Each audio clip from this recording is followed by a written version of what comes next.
உலகம் யாவையும் தாம் உளவாக்கலும் நிலைபெறுத்தலும் நீக்கலும் நீங்கலா அலகிலா விளையாட்டுடையாரவர் தலைவர் அன்னவர் கே சரண் நாங்களே.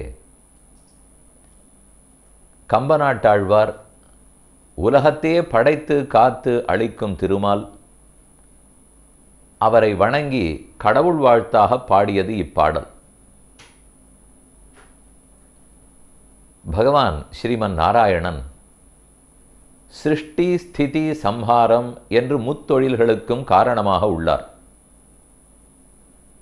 உலகம் யாவையும், அது இந்த லோகம், இந்த அண்டம், 14 லோகங்கள், 100 அண்டங்கள் என்கிற கணக்கில்லாமல் உலகத்தனையும் தாம் உளவாக்கலும், உளவாக்கல் தான் படைத்தல், நிலை பெறுத்தலும் காத்தல் அதாவது ரட்சித்தல், நீக்கலும் சம்ஹரித்தல், அலகிலா விளையாட்டுடையாரவர், இதித்தனையும் யாரொருத்தன் லீலையாகச் செய்வானோ விளையாட்டாகச் செய்வாரோ அவர் தலைவர். அவர்தான் லோகத்துக்கே முழுமுதற் கடவுள். அகர முதல எழுத்தெல்லாம் ஆதிபகவன் முதற்றே உலகுன்னு வள்ளுவர் கூறினார்.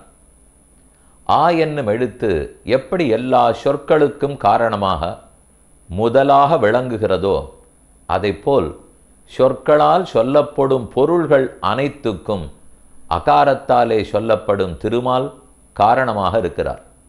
அதுதான் திருக்குறள் சொல்லுகிறது. அதைத்தான் கம்பனாருடைய முதல் பாசுரம் சொல்லுகிறது. அலகிலா விளையாட்டுடையாரவர் தலைவர் அன்னவர் கே சரண் நாங்களே. அன்னவர், அன்னவர்க்கு, அன்னவர்க்கே சரண், அன்னவர்க்கே சரண் நாங்களே. இது ஓம்ங்கிற பிரணவத்தின் அர்த்தத்தையே அழகாக விளக்கியுள்ளார். அன்னவன் அப்படிப்பட்ட முழுமுதற் கடவுளாய் உலகத்துக்கு காரணமாக இருக்கும் பெருமான். அன்னவர்க்கே சரண், நாம் அந்த பகவானுக்கே சரணாக அவன் திருவடிகளையே கதியாக பற்றி இருக்கிறோம். அன்னவர்க்கே சரண் நாங்களே. நாங்கள்ங்கிறதாரு பக்தர்களாய் சரணாகதர்களாய் அவன் ஒருத்தனே கதி என்று பற்றியிருக்கும் நாம். நாம் என்பது ஆத்மாவை குறிக்கும். அதைத்தான் நாங்களேன்னு சொல்லுகிறார். அன்னவன் என்பது அகாரத்தாலே சொல்லப்படும் பகவானை குறிக்கும். ஆ என்னும் எழுத்து மா என்னும் எழுத்து. ஆ பகவானை சொல்லும், மா ஜீவாத்மாவை சொல்லும். ஆ மா இதுக்கு நடுவில் ஊ என்கிற எழுத்து பிராட்டியை சொல்லும், மகாலட்சுமி தேவியை சொல்லும். அகாரங்கிறது பகவானை, உகாரமானது பிராட்டியை, மா என்னும் எழுத்து ஜீவனை. இந்த மூன்றும் சேருமானால் ஓம் என்னும் பிரணவமாகிறது. இந்த பிரணவத்தின் பொருளைத்தான் எல்லா சாஸ்திரங்களும் எடுத்துரைக்கும். ஓங்கார பிரபவா வேதாக, ஓம் என்றும் பிரணவத்தின் விளக்கமாகவே வேதங்கள் அத்தனையுமே விளங்குகின்றன.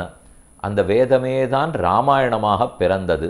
வேதவேத்யே பரே பும்சி ஜாதே தசரதாத்மஜே வேத பிராச்சேதசாதாசீத்து சாக்ஷாத் ராமாயணாத்மனா இன்னும் ஸ்லோகம் ரொம்ப பிரசித்தமான ஸ்லோகம். வேத வேத்யே பரே பும்சி, வேதத்தாலே சொல்லப்படும் திருமால் அனைத்துக்கும் காரணமானவர். அவர் ஸ்ரீராமனாக அவதரித்தார். ராகவனாய், காகுத்தனாய், இக்ஷ்வாக்கு வம்ச பிரபவனாய், தாசரதியாய், இன்னும் எத்தனை திருநாமங்களும் சொல்லலாம். அப்படிப்பட்ட ராமனாக பிறந்தபோது அந்த திருமாலை சொல்லும் வேதங்கள் எல்லாம் ஸ்ரீராமாயணமாக பிறந்தன. அந்த ராமாயணமும் ஓம் என்னும் பிரணவத்தின் விளக்கமாகத்தான் இருந்தது. சாஸ்திரத்தில் விளக்குவது இருக்கட்டும், கண்முன்னே காட்டினால்தானே நமக்கு புரியும். என்னதான் புத்தகத்தில் படித்து பார்த்தாலும் ஓரளவு புரியும். நேரே கண்டுவிட்டால் பளிச்சென புரியும், தெளிவாக தெரியும். அதனால்தான் காட்டுக்கு செல்லும்போது முதலில் ராமன் நடந்தார், நடுவே சீதை நடந்தாள், இறுதியில் லக்ஷ்மணன் பின்தொடர்ந்தார். ஆ என்பது ராமனை சொல்லும், உ சீதையை சொல்லும், மா லக்ஷ்மணன்கிற ஜீவனை சொல்லும். அ உ மா இந்த மூன்றும் கால் முளைத்து நடந்தா போலே தண்டகாரண்கிற வனத்தில் நடந்தனர். அக்ரத பிரயௌ ராமஹ சீதா மத்தியே சுமத்தியமா பிருஷ்டதட்டு தனுஷ்பாணிகி லக்ஷ்மணஹா அனுஜகாம என்று வால்மீகி பகவானே கூறுகிறார். அந்த ராமன் முன்னே நடந்தார், ராமனுக்கு முன் யாரானு நடப்பார்களா? ராமன் தான் முன்னே நடப்பார். ராமனுக்கு பின் சீதையும் லக்ஷ்மணனும் நடந்தார்கள். இது இடத்தாலே முன்னும் பின்னும். நேற்றைக்கு தலைப்பு பார்த்தோம், ராமனுக்கு முன் ராமனுக்கு பின். அதே தலைப்பு இன்றும், அதே தலைப்பு நாளையும். முன்னமே கூறியிருந்தேன், ராமனுக்கு முன் பின் என்று சொன்னால் காலத்தாலே முன்பின், அது புரிகிறது. அதே போல் இடத்தாலும் முன்பின் உண்டா? காலத்தாலே முன் என்று பார்த்து பிரம்மா காலத்திலேந்து வந்த சில மகாராஜாக்களுடைய கதையை பார்த்தோம். இந்த ஸ்லோகம் அனைவரும் அறிந்தது. பிரம்மாத்யம் யோ மனோர்வம்சம் அஹன்யஹனி சம்ஸ்மரேத் தஸ்ய வம்ச சமுச்சேதா ந கதாச்சித் பவிஷ்யதி. நம்முடைய குலம் விளங்க வேண்டும், நம்ம சந்ததி நன்றாக விளங்க வேண்டும் என்றால் பிரம்மாவனிடத்திலிருந்து தொடங்கி அவர்களுடைய சந்ததி எப்படி விளங்கிற்று என்று படிக்க வேண்டுமாம், கேட்க வேண்டுமாம், பாராயணம் செய்ய வேண்டுமாம், எழுதி பார்க்க வேண்டுமாம், எழுதச் சொல்ல வேண்டுமாம், தியானம் பண்ண வேண்டுமாம். இந்த ஒவ்வொரு அரசருடைய சரித்திரத்தையும் அத்தனை ஆதரத்தோடு நடத்த வேணும்னு சொல்லுகிறது. பிரம்மாத்யம் யோ மனோர்வம்சம், பிரம்மாவத்திலிருந்து தொடங்கி மரீச்சி பிறந்து, கஷ்யபர் பிறந்து, அவருக்கு சூரியன் உதித்து, சூரியனுக்கு மனு பிறந்து, அவர்தான் வைவஸ்வத மனு. அந்த மனுவுக்கு இக்ஷ்வாக்கு பிறந்தார் அப்படிங்கிற அளவுக்கு பார்த்தோம். இதுதான் தொடக்கம். இக்ஷ்வாக்கு வம்ச பிரபவா ராமோ நாம ஜனீஸ்ருதான்னு நாரதர் சொல்லுகிறார். பாலகாண்டம் முதல் சர்க்கம் தொடங்குகிறது. தபஸ்வாத்தியாய நிரதம் தபஸ்வி வாக்விதாம்பரம் நாரதம் பரிபப்ரச்ச வால்மீகிர் முனிபுங்கவம். நாரதரை பார்த்து வால்மீகி பகவான் கேட்டார். வால்மீகியினுடைய ஆசிரமத்துக்கு நாரதர் எழுந்தருளுகிறார். பிட்டூருங்கிற இடம், கான்பூர் எல்லாருக்கும் தெரியும். அருகிலே கங்கை ஓடுகிறது. அந்த கங்கை கரையில் இருக்கக்கூடிய பிட்டூர் சுழித்து கொண்டு கங்கையாறு ஓடுகிறது. பிட்டூரில் வால்மீகிக்கு ஆச்சரியமான ஆசிரமம். அந்த இடத்துக்கு நாரதர் எழுந்துருளினார். வால்மீகி நாரதரை விழுந்து வணங்கி கைகூப்பி கேட்கிறார். கோன்வஸ்மின் சாம்பிரதம் லோகே குணவான் கஷ்ய வீரியவான் தர்மஜ்ஞச்ச கிருதஜ்ஞச்ச சத்யவாக்கியோ திருடவ்ரதः சாரித்ரேண ச கோயுக்தः சர்வபூதேஷு கோஹிதः ஆத்மவான் கஹா ஜிதக்ரோதா திதிமான் கோனசூயகः என்று 16 கேள்விகள். கஸ்ய பிப்பதி தேவாச்ச ஜாதரோஷஸ்ய சயுகே வித்வான் கஹா கஸ்ஸமர்த்தச்ச கஸ்யைக பிரியதர்சனஹ என்று வரிசையா கேட்டார். ஒரு நிமிஷம் நாரதர் மூச்சு விட்டார்.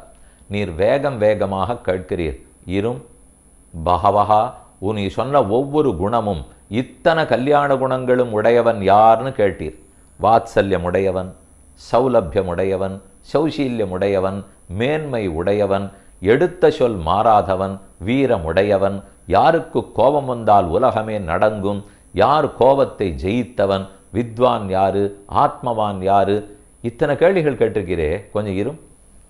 நீர் சொன்னதெல்லாம் முனே வக்ஷாம்யஹம் புத்வா தைர்யுக்த ஸ்ரூயதாம் வரஹ. ஒரு நிமிஷம் அவகாசம் கொடும். யாருங்கிறது உடனே தெரிகிறது, ராமன் தான். கல்யாண குண கடலே ராமன் தான்.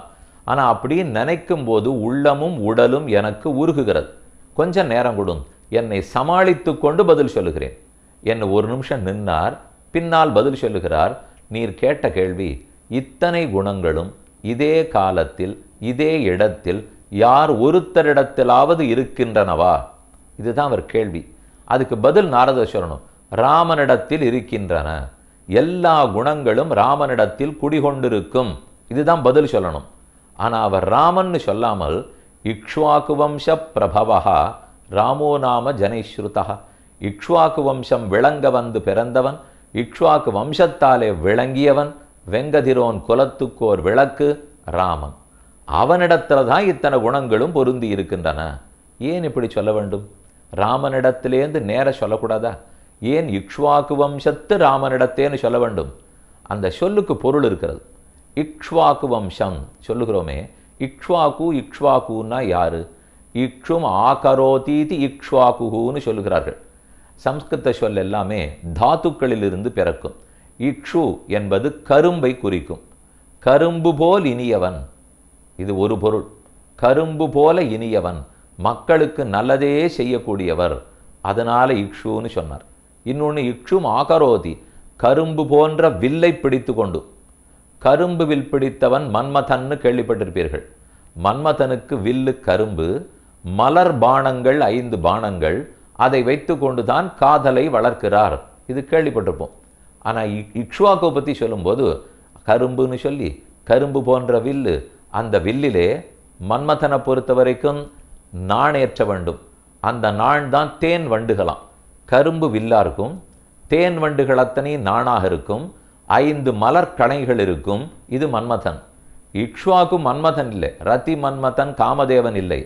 ஆனால் கரும்புன்றதை வைத்துக்கொண்டு, கரும்புன்னா வில் என்று கொண்டு, வில்லை நன்றாக செலுத்த தெரிந்தவன், வில்லை நன்றாக செலுத்த தெரிந்தவன் ஒரு பேரானால் அது இக்ஷ்வாக்குவனிடத்திலிருந்து தொடங்கி ராமன் அளவுக்கு வருகிறது. ஏனெனில் பகவான் ஸ்ரீ கிருஷ்ணர் பகவத்கீதையிலே தான் ஒவ்வொரு கோஷ்டியாக எடுத்து யாராக இருக்கிறேன் யாராக இருக்கிறேன்னு சொல்லி கொண்டு வருகிறார். மலைகளெல்லாம் இருக்கின்றனவே, ஸ்தாவராணாம் ஹிமாலயா, அந்த மலைகளுக்குள்ளே ஒரு முடிவுகளுக்குள்ளே ஹிமாச்சலமாக இருக்கிறேன். மேரு சிகரிணாமகம், சிகரங்களுக்குள்ளே மேருவாக இருக்கிறேன். இப்படி ஒவ்வொன்றா அனந்தச்சாஸ்மி நாகானாம், நாகங்களுக்குள்ள அனந்தனாக இருக்கிறேன். ஏகாதச ருத்ரர்களுக்குள்ளே இன்னவாக ஆதித்யானாம் அகம் விஷ்ணு, ருத்ராணாம் சங்கரச்சாஸ்மி. இதெல்லாம் 10வது அத்தியாயத்து ஸ்லோகங்கள். சங்கரர்களுக்குள்ளே ருத்ரனாக இருக்கிறேன், விஷ்ணு ஆதித்யர்களுக்குள்ளே விஷ்ணுவாக இருக்கிறேன், நட்சத்திரங்களின் தலைவன் சந்திரன் சசியாக இருக்கிறேன் என்று ஒவ்வொன்றா சொல்லிட்டு வரார். அதிலே ராம சஸ்திரபிருதாம்பரஹா, சஸ்திரத்தை பிடித்தவர்களுக்குள், ஆயுதத்தை பிடித்தவர்களுக்குள் நான் ராமனாக இருக்கிறேன் அப்படின்னே கண்ணன் சொல்லியிருக்கார். இந்த மொத்த வம்சமும் தொடங்கர்ச்சே என்ன பேர் ஆரம்பித்தது? இக்ஷ்வாக்கு. அதுவும் வில் பிடித்த சாமர்த்தியமுடையவன் ஆரம்பித்தது. எங்க ராமனிடத்துல கண்ணன் முடிக்கிறார்? ராமனுக்கும் பிற்பட்ட அவதாரம் ஸ்ரீ கிருஷ்ணாவதாரம். அவர் கீதையில 10வது அத்தியாயத்தில் சொல்லும்போது சஸ்திரம் பிடித்தவர்களுக்குள் நான் ராமனாக இருக்கிறேன். அதனால் இந்த மொத்த குலமே சஸ்திரம் பிடித்ததில், ஆயுதம் ஏந்துவதில் பெருமை கொண்டிருக்கிறது. நமக்கு உடனே குழம்பி போய்விடுவோம். ஆயுதம் ஏந்துவதில் பெருமையா? ஆயுதமே கூடாதே என்று பார்த்தால் எல்லா கடவுளர்களும் ஆயுதம்தான் ஏந்தி இருக்கிறார்கள். மகாவிஷ்ணு சங்க சக்கரத்தை பற்றி இருக்கிறார், முருகன் வேலை பற்றி இருக்கிறார், ஒவ்வொரு தெய்வம் இந்திரன் வஜ்ராயுதத்தை பிடித்திருக்கிறார். இப்படி அவரவர் ஒரு ஆயுதத்தோடு இருக்கிறார்கள் என்னால் தங்கள் பிரஜைகளை காப்பதற்காக. அதில் எந்த தவறும் இல்லை. அந்த ஆயுதமே பக்தர்களுக்கு காட்சி கொடுக்கும்போது ஆபரணமாக இருக்கும், விரோதிகள் வரும்போது ஆயுதமாக உருவெடுக்கும். வடுவூர் செல்கிறோம், ராமச்சந்திரனை சேவிக்கிறோம், ஆச்சரியமான திருமேனி, கையில் வில் பிடித்திருக்கிறார். பக்கத்தில் லக்ஷ்மண சுவாமி, ஹனுமார், இந்த பக்கத்தில் மகாலட்சுமி சீதை, எல்லாரும் ஆச்சரியம். இன்றெல்லாம் சேவித்து கொண்டே இருக்கலாம். அவ்வளவு அத்தியுதமான சேவை ராமன். அது ஆயுதமாக இருக்கா? கையில் இருக்கிற வில்ல ஆயுதமாக இருக்குமா ஆபரணமாக இருக்குமானால் நம்ம யாருக்கும் அந்த வில்லை கழட்டுட்டு சேவிக்கிறது கூட மனது பொருந்தாது. ஒருவேளை அந்த சமயம் திருமஞ்சனத்துக்காகவோ அலங்காரம் பண்ணுவதற்காகவோ வில்லை கழட்டி கீழே வச்சிருக்கான்னு வச்சுங்க, நாம் ஒரு நிமிஷம் நிற்போம், அர்ச்சக சுவாமிகிட்ட பிரார்த்திப்போம், வில்லை சாத்திடுங்கோ, நாங்கள் அப்புறம் சேவிச்சுட்டு போகிறோம், எங்களுக்கு ஒன்றும் அவசரம் இல்லை, நாங்கள் காத்து கொண்டு இருக்கிறோம். இல்லை வில்லெல்லாம் சாத்துறதுக்கு 1/2 மணி நேரம் ஆகும், நீங்கள் அர்ச்சனை பண்ணிட்டு போங்களோ என்னால். இல்லை சுவாமி, அந்த வில்லோடு இருக்கும்போது சேவித்தா தான் எங்களுக்கு ராமன்கிற நம்பிக்கையே வரும். வில்லிருத்து மெல்லியல் தோல் தோய்ந்தாயின்னு போஷரம். வில்லாண்டான் தன்னை வில்லிபுத்தூர் விட்டு சித்தன் விரும்பிய சொல் நல்லாண்டன்னு நவின்னுரைப்பார் என்று பெரியாழ்வாருடைய போஷரம். ராமன்னு சொன்னாடே வில்லோடு தான் இருக்க வேண்டும்.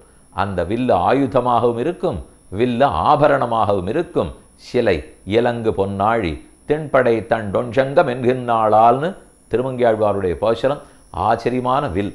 அதனாலே தொடக்க அரசனுக்கும் இக்ஷ்வாக்குன்னு பேர். கடைசியாக ராமனை பார்த்தாலும் வில்லேந்தியவர் ராமன் என்றே புகழ் பெற்றிருக்கிறார். இதனால் இவர்கள் எல்லாருக்குமே வில்லேந்தியவர்கள் ஆயுதமேந்தியவர்கள்னு குறவில்லை. ஆயுதத்தை தன் பக்தர்களை ரட்சிப்பதற்காக ஏந்தி இருக்கிறார்கள். பக்த ரக்ஷணம், பிரஜாரக்ஷணம், இதற்காகவே வில்லேந்தியவர்கள். இந்த சரித்திரத்தை நேத்திக்கு இக்ஷ்வாக்கு 6ன்னு பார்த்தோம். கஷ்யபர், அவருக்கு அதித்தியோட கல்யாணமாகி விவஸ்வான்கிற சூரியன் பிறந்தார். அவருக்கு வைவஸ்வத மனு பிறந்தார். அவருக்கு இக்ஷ்வாக்கு பிறந்தார். அவர் தான் அயோத்தி பட்டணத்தை ஸ்தாபித்தார்னு பார்த்தோம். அவனிடத்தில் குக்ஷி பிறந்தார். அவருக்கு விகுக்ஷி பிறந்தார். பாணன் பிறந்தார். அனரண்யன் பிறந்தார். பிருத்து பிறந்தார். இந்த சரித்திரம் எல்லாம் பார்த்தோம். கூடவே யுவனாஸ்வன் பிறந்தது, அவருக்கு மாந்தாதா பிறந்தது. மாந்தாதாவுக்கு 3 குமாரர்கள், புருகுத்சன், அம்பரீஷன், முச்சுகுந்தன். இவர்கள் சரித்திரம்லாம் பார்த்தோம். உலகத்திலே எங்கெங்கு சூரியன் உதிப்பாரோ சூரியன் அஸ்தமித்தாரோ அதற்கு இடைப்பட்ட அனைத்து இடங்களும் மாந்தாதா ஆண்டது. அப்படிங்கிற ஸ்லோகத்தையும் பார்த்தோம். இக்ஷ்வாகூணாம் இயம் பூமிகி சசைல வனகானனா. நாம் ஏதோ அயோத்தி பட்டணம் கோசல தேசத்தை மட்டும் அவர்கள் ஆண்டார்கள்னு கொள்ளக்கூடாது. பாசேத்து ஹிமாச்சலம் அகண்ட பாரதம் முழுமையுமே ராமராஜ்யமாக இக்ஷ்வாகு ராஜ்யமாகத்தான் இருந்திருக்கிறது. இதை ராமனே வாலியை பார்த்து சொல்லுகிறார். வாலி, நீ காட்டிலே இருக்கிறாய் குரக்கினம், நான் நாட்டிலே இருக்கிறேன் மனித இனம். நான் நரன், நீ வானரன், உனக்கும் எனக்கும் என்ன தொடர்புன்னு கேட்கிறாய். அப்படி நினைக்காதே. இந்த காடு ஒன்னதுன்னு நினைக்காதே. காடு ஒன்னிடத்தில் ஒப்படைக்கப்பட்டிருக்கிறது. ஆனால் இந்த காடோ மலையோ நதியோ கடலோ எல்லாம் இக்ஷ்வாகு வம்சத்துக்கு சொந்தமானது. இக்ஷ்வாகுணாம் இயம் பூமிகி, இந்த பூமி முழுக்க சசைல வனகானனா, வனம் கானனம் மலைகள் இத்தனை சேர்ந்து இக்ஷ்வாகு ஆள்கிறார். அப்படிங்கிற சரித்திரமெல்லாம் நேற்றும் பார்த்துருக்கோம். அதனால் ராமன்னு கூப்பிடுவதை விட ராகவன்னு கூட்ட இடம், காகுத்தன்னு கூட்ட இடம், தாசரதின்னு கூப்பிட்டுருக்கிற இடம், இவைகள் தான் அதிகமாக இருக்கின்றனான்னு பார்த்தோமா. விபீஷணன் சரணாகதி பண்ண வரும்போதே நிவேதயத மாம் க்ஷிப்ரம் விபீஷணம் உபஸ்திதம் சர்வலோக சரண்யாய ராகவாய மகாத்மனே, ரகுகுல திலகனான ராகவனிடத்திலே சரணம்னு வந்தேன். இது விபீஷணன் சொன்னது இருக்கட்டும். இது யுத்த காண்டத்தினுடைய கடைசி. சுந்தரகாண்டம். ஹனுமான் ஆஞ்சநேய சுவாமி இக்கரையிலேருந்து அக்கறைக்கு தாவினார். சீதை இப்போதான் முதல்ல பார்க்குறார். ரொம்ப நேரம் தேடினார். மனதே விட்டு போகும் போல் இருந்தது. சரி, நாம் ஆத்மஹத்தி முடிஞ்சே போட வேண்டிதான், திரும்ப ராமனிடத்தில் போக வேண்டாம்ங்கிற அளவுக்கு மனம் தளர்ந்தது. இந்த நிர்வேதம் கூடாது, அது இருந்தாலே நம்மை வாழ விடாது அப்படின்னு திரும்ப உற்சாகத்தை வரவழைத்து கொண்டார். சீதே, அடியனால தேடி களைச்சு போயிட்டேன். நான் தேடி கண்டுபிடிச்சிடுவேன்னு சொன்னதே தப்பு. தேவரீராக உம்மை வெளிப்படுத்தி கொள்ள வேண்டும் என்று பிரார்த்தித்தார். நாம முயற்சி எடுத்தோம்னா கிடைக்கிற வாய்ப்பு குறைவு. நாம் முயற்சி எடுக்க வேண்டிதான், வெறும் இருக்க முடியாது. அதை விட அவருடைய அருள் கிட்டித்தென்றால் அப்பதான் நிச்சயமா நமக்கு உண்மை புரிகிறது. இப்படின்னு அவர் நினைச்சு முடிக்கல. மகாலட்சுமியினுடைய அருள் கிடைச்சது. அவர் உட்கார்ந்த மரத்துக்கு கீழே அழகான ஒரு பொற்றாமரை குளம், அங்கேயே அசோகவனம், அங்கேயே மரத்தடி நிழல்லையே சீதை அமர்ந்திருந்தாள். சீதையை பார்த்துட்டார். மேல் கிளையிலேருந்து கீழ்கிளைக்கு இறங்குகிறார். சத்தமிடாமல் தன்னை கிளைகள் இலைகளில் மறைத்து கொண்டார். கீழே இருக்கிற சீதையை பார்த்த உடனே அவருக்கு தோன்றது. என்ன தோணித்து என்று வால்மீகி சொல்லுகிறார். துல்யசீல வயோ விருத்தாம் துல்யாபிஜன லக்ஷணாம் ராகவோர்கதி வைதேகிம் தஞ்சையம் அசிதேக்ஷணா. முதல்ல நினைத்தார், ராமன் இவளை விட்டு பிரிந்து எப்படி உயிரோடு இருக்கிறார். துஷ்கரம் கிருத்தவான் ராமஹா ஹீனோய தனயா பிரபு தாரயத்யாத்மனோ தேகம் ந சோகேன அவசீததி. இவளை பிரிந்து இன்னும் ராமன் உயிருடன் இருக்கிறானே, இன்னும் இறக்கவில்லையே. அவனுக்கு ஒருவேளை காதலே தெரியாதோ? ராமன் தீரோதாத்த நாயக்கன் இல்லையா, புருஷோத்தமன் இல்லையா? இப்படிப்பட்டவளை விட்டு பிரிந்து அவன் உயிரோடு இருக்கலாமா என்று நினைத்து விட்டார். அடுத்த நிமிஷம் தன்னுடைய மனக்கண்ணிலே ராமனை கொண்டு வந்து அமர்த்தி கொள்ளுகிறார். கட்கண் ஊனக்கண்ணாலே சீதையை காண்கிறார். 2 பேரும் மனம் என்னும் மேடையில பக்கத்தில் அமர்த்துகிறார். அப்போது அவர்களுக்கு இருக்கிற ஒத்துமை அவர் கண்ணில் படுகிறது. அந்த ஒத்துமையைத்தான் இந்த ஸ்லோகத்தால் சொல்லுகிறார். துல்லிய சீல வயோ விருத்தாம் துல்லிய அபிஜன லக்ஷணாம். என்ன வயசு பொருத்தம், அழகு பொருத்தம், உயர பொருத்தம், குணங்களில் பொருத்தம், படிப்பில் பொருத்தம், ஆச்சார அனுஷ்டானத்தில் பொருத்தம், எல்லாத்திலையும் 2 பேரும் ஒருத்தருக்கொத்தர் பொருந்தி இருக்கிறார்களே. துல்யசீல வயோ விருத்தாம் துல்யாபிஜன லக்ஷணாம் ராகவோர்கதி வைதேகிம். இந்த 2 பேருக்கு பேர் சொல்லணும் இல்லையா? யாருக்கு இந்த பொருத்தம்னு கேட்டுக்கொண்டு ராமனுக்கு சீதை, சீதைக்கு ராமன் அவர் சொல்லவில்லை. ராகவனுக்கு வைதேகி, வைதேகிக்கு ராகவன் ஸ்லோகத்தில் இருக்கிறது. எதற்காக? ராமனுக்கு சீதை, சீதருக்கு ராமன் சொல்லக்கூடாதா? பத்திரிகையில் பேர் போடுகிறோம். இன்னாருக்கும் இணையாருக்கும் கல்யாணம் போடும்போதே இன்னாருடைய பேரன், இன்னாருடைய மகன் இவன் அப்படின்னு பிள்ளைக்கு பேர் போடுவா. இன்னாருடைய பேத்தி, இன்னாருடைய பெண்ணு இவள் அப்படின்னு பெண்ணுக்கு பேர் போடுகிறாள். இங்க ஹனுமான் பண்ணது பிள்ளை பேரையும் பொண்ணு பேரையும் விட்டுட்டார். அப்பா பேரையும் இந்த அப்பா பேரையும் வச்சுக்கிறார். ராகவோர்கதி வைதேகிம்னு சொன்னால் ராகவன்கிறதுனாலே அப்பா கூட இல்லை. ராமனுக்கு தந்தை தசரதன், அவன் தந்தை அஜமகாராஜன், அவனுடைய தந்தை ரகு. அப்படின்னா தந்தை தந்தை தாத்தா, தாத்தாக்கு தந்தை கொள்ளு தாத்தா. ராமனுடைய கொள்ளு தாத்தா பேரை இந்த பக்கம் சொன்னார். இவருடைய தந்தை விதேகன். விதேக ராஜாங்கிறது ஜனகனுக்கு மட்டும் பேர் இல்லை, அவனுக்கு முன்னாடி பல தரமுலகளுக்கு பேர். அவர்களுடைய வழித்தோன்றலா பிறக்கவே தான் அவளுக்கு வைதேகின்னு பேர். அவளையும் சீதான்னு கூப்பிடவில்லை, இவனையும் ராமன்னு கூப்பிடவில்லை. ஆனால் ராகவோர்கதி வைதேகியும் தஞ்சையம் அசிதேக்ஷனா, ராகவனுக்கு வைதேகின்னு சொல்லியிருக்கணும்னால் அவர்கள் ரெண்டு பேருக்குமே பெருமை தங்களால் மட்டுமல்ல, தங்கள் குலத்தால் பெருமை, முன்னோர்களால் ஏற்பட்ட பெருமை, அவர்கள் தங்களுக்கு கொடுத்துட்டு போயிருக்கிற சொத்து. இந்த ஒவ்வொரு அரசரிடத்திலிருந்தும் ராமன் கற்றான், ஒவ்வொரு அரசிகளிடத்திலிருந்தும் சீதை கற்றாள். அந்த ரெண்டு பேரும் சேர்ந்தார்கள். ராமன் சீதைங்கிற உருவத்தை பற்றி மட்டும் நினைக்க வேண்டாம். இந்த குலம் என்னென்னலாம் அவர்களுக்கு நன்மையை கொடுத்துருக்குமோ அந்த வம்சத்திலேருந்து அவர்கள் தெரிஞ்சுட்டு இருக்கிற நன்மை. மனுகுலம்னு சொல்றது சாமானியமான குலமா? கௌசல்லையே சொல்லுகிறாள், ராமா எத்தனை அரசர்களை பற்றி நான் கேள்விப்பட்டிருக்கேன் தெரியுமா, இது இத்தனை பேருடைய சொத்தாகவும் தசரதன்னு நினைத்திருந்தேன். ஆனால் அவர் கூட கடைசியில் உன்னை காட்டுக்கு அனுப்பிவிட்டாரே, மனுநிதி கூறிற்றே, இப்படித்தான் நீதி சொல்லித்தான்னு ராமனிடத்திலே அழுகிறாள். அதுக்கப்புறம் அவளை சமாதானம் பண்ணிவிட்டு ராமன் காட்டுக்கு போனார், திரும்ப வந்தார், ராஜ்யத்தை ஆண்டாருங்கிறது சரித்திரம் இருக்கட்டும். ஆனால் கௌசல்யா சொன்னது, எத்தனை அரசர்களை பற்றி நான் கேள்விப்பட்டிருக்கிறேன் தெரியுமா, அத்தனை பேரையும் நீ ஜெயித்து விடுவாய் போல் இருக்கிறதே, இப்பேற்பட்ட பண்பா ராமா உனக்குன்னு சொல்ல வேண்டுமானால் இந்த ஒவ்வொரு அரசனும் ஒவ்வொரு பண்பை ராமனுக்கு கொடுத்து போயிருக்கிறார். அதெல்லாம் சேர்த்து ராமனிடத்துல சொத்தாக இருக்கிறது. ஒரு குடும்பத்தில் 4 அண்ணன் தம்பிகள்னு வைத்துக்கொள்வோம். ஒரே ஒரு பெண்ணு பிறக்கிறாள், 3 பேருக்கு எல்லாம் பிள்ளைகளாக போச்சு. ஸ்திரீ தனம்ங்கிறதுக்கு ஒன்றும் பெண் குழந்தையே பிறக்கலை. 4 பேரில் ஒரே ஒருத்தி பெண் பிறக்கிறாள். 4 அப்பாவினுடைய சொத்து யாருக்கு? 4 பேர் சித்தப்பா பெரியப்பா எல்லாருடைய தனமும் ஸ்திரீ தனமாக அந்த பெண்ணுக்கு தான் போய் சேரும். இது அடிக்கடி ஆண்டாள் விஷயத்தில் சொல்லுவதுண்டு. ஆழ்வார்கள் 10 பேர், யாருக்கும் பெண்ணு கிடையாது. ஆழ்வாராக இருந்த பெண்ணு கிடையாது. பெரியாழ்வார் ஒருத்தருக்குத்தான் பெண். அப்போ 10 ஆழ்வார்களுடைய சொத்தும் 5 குடிக்கொரு சந்ததியாய் ஆழ்வார்கள் தம் செயலை விஞ்சி நிற்கும் தன்மையளாய் நமக்கு ஒரு லாபம் பெறாப்பேறு. இப்போது ஆண்டாள் உற்சவமே நடந்து கொண்டிருக்கிறது. இன்னும் சில நாட்களில் ஆண்டாள் திருவாடிப்பூர உற்சவம் வரும். இன்னொன்றும் பார்க்கவும், இன்று நாம் 2வது நாள் உபன்யாசம் கேட்டுருக்கோம். நேற்று உபன்யாசம் தொடங்கித்து ராமாயண சரித்திரம்தான் கதை தலைப்பாகவே உள்ளது. புனர்வசு தான் நேதிகி. அதனால் இந்த நிகழ்ச்சி ஆரம்பிக்கும் போதே புனர்வசுவாக கிடைத்தது.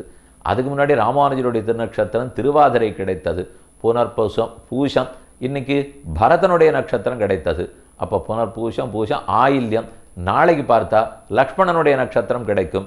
ஆக மொத்தத்திலே ராமனோட சம்பந்தப்பட்ட நட்சத்திரங்கள் புனர்பூஷம் பூஷம் ஆயில்யம். அண்ணன் தம்பிகள் 4 பேரும் இதற்குள்ளே தான் பிறந்தார்கள். சரியாக இந்த வெள்ளி சனி ஞாயர் ஆண்டாள் உற்சவமாகவும் இருந்து புனர்பூஷம் பூஷம் ஆயில்யமாகவும் இருந்து நமக்கும் தலைப்பு இப்படி கிடைத்ததுங்கிறது அந்த உடுமலைப்பேட்டை ராமகிருஷ்ண பக்த ஜனசபை. அந்த சபையில் இருக்கிற கண்ணனுடைய அனுகிரகம். அவர் எப்போதும் ஒரு கண்ணன் அங்கே எழுந்துள்ளிருப்பார். அவருக்கு நைவேத்தியம்லாம் பண்ணி ஹாரத்தியெல்லாம் பண்ணிவிட்டு தான் உபன்யாசம் முடிஞ்ச உடனே நித்தியம் அவருக்கு ஹாரத்தி. அது ஆண்டுதோறும் அப்படித்தான் நடந்து கொண்டு வந்தது. கிருஷ்ணானுகிரகத்தாலே ராம வைபவத்தை கேட்பது, ராமனோட சம்பந்தப்பட்ட இந்த 3 நாட்களில் இந்த நட்சத்திரங்களே நமக்கு கிடைச்சது என்பது ஒரு அச்சிந்திதமான பாக்கியம் கொள்ளுவோம். அதனாலே இந்த ஒவ்வொரு ராஜாவும் ராமனுக்குன்னு சொத்து கொடுத்துட்டு போயிருக்கார்கள்.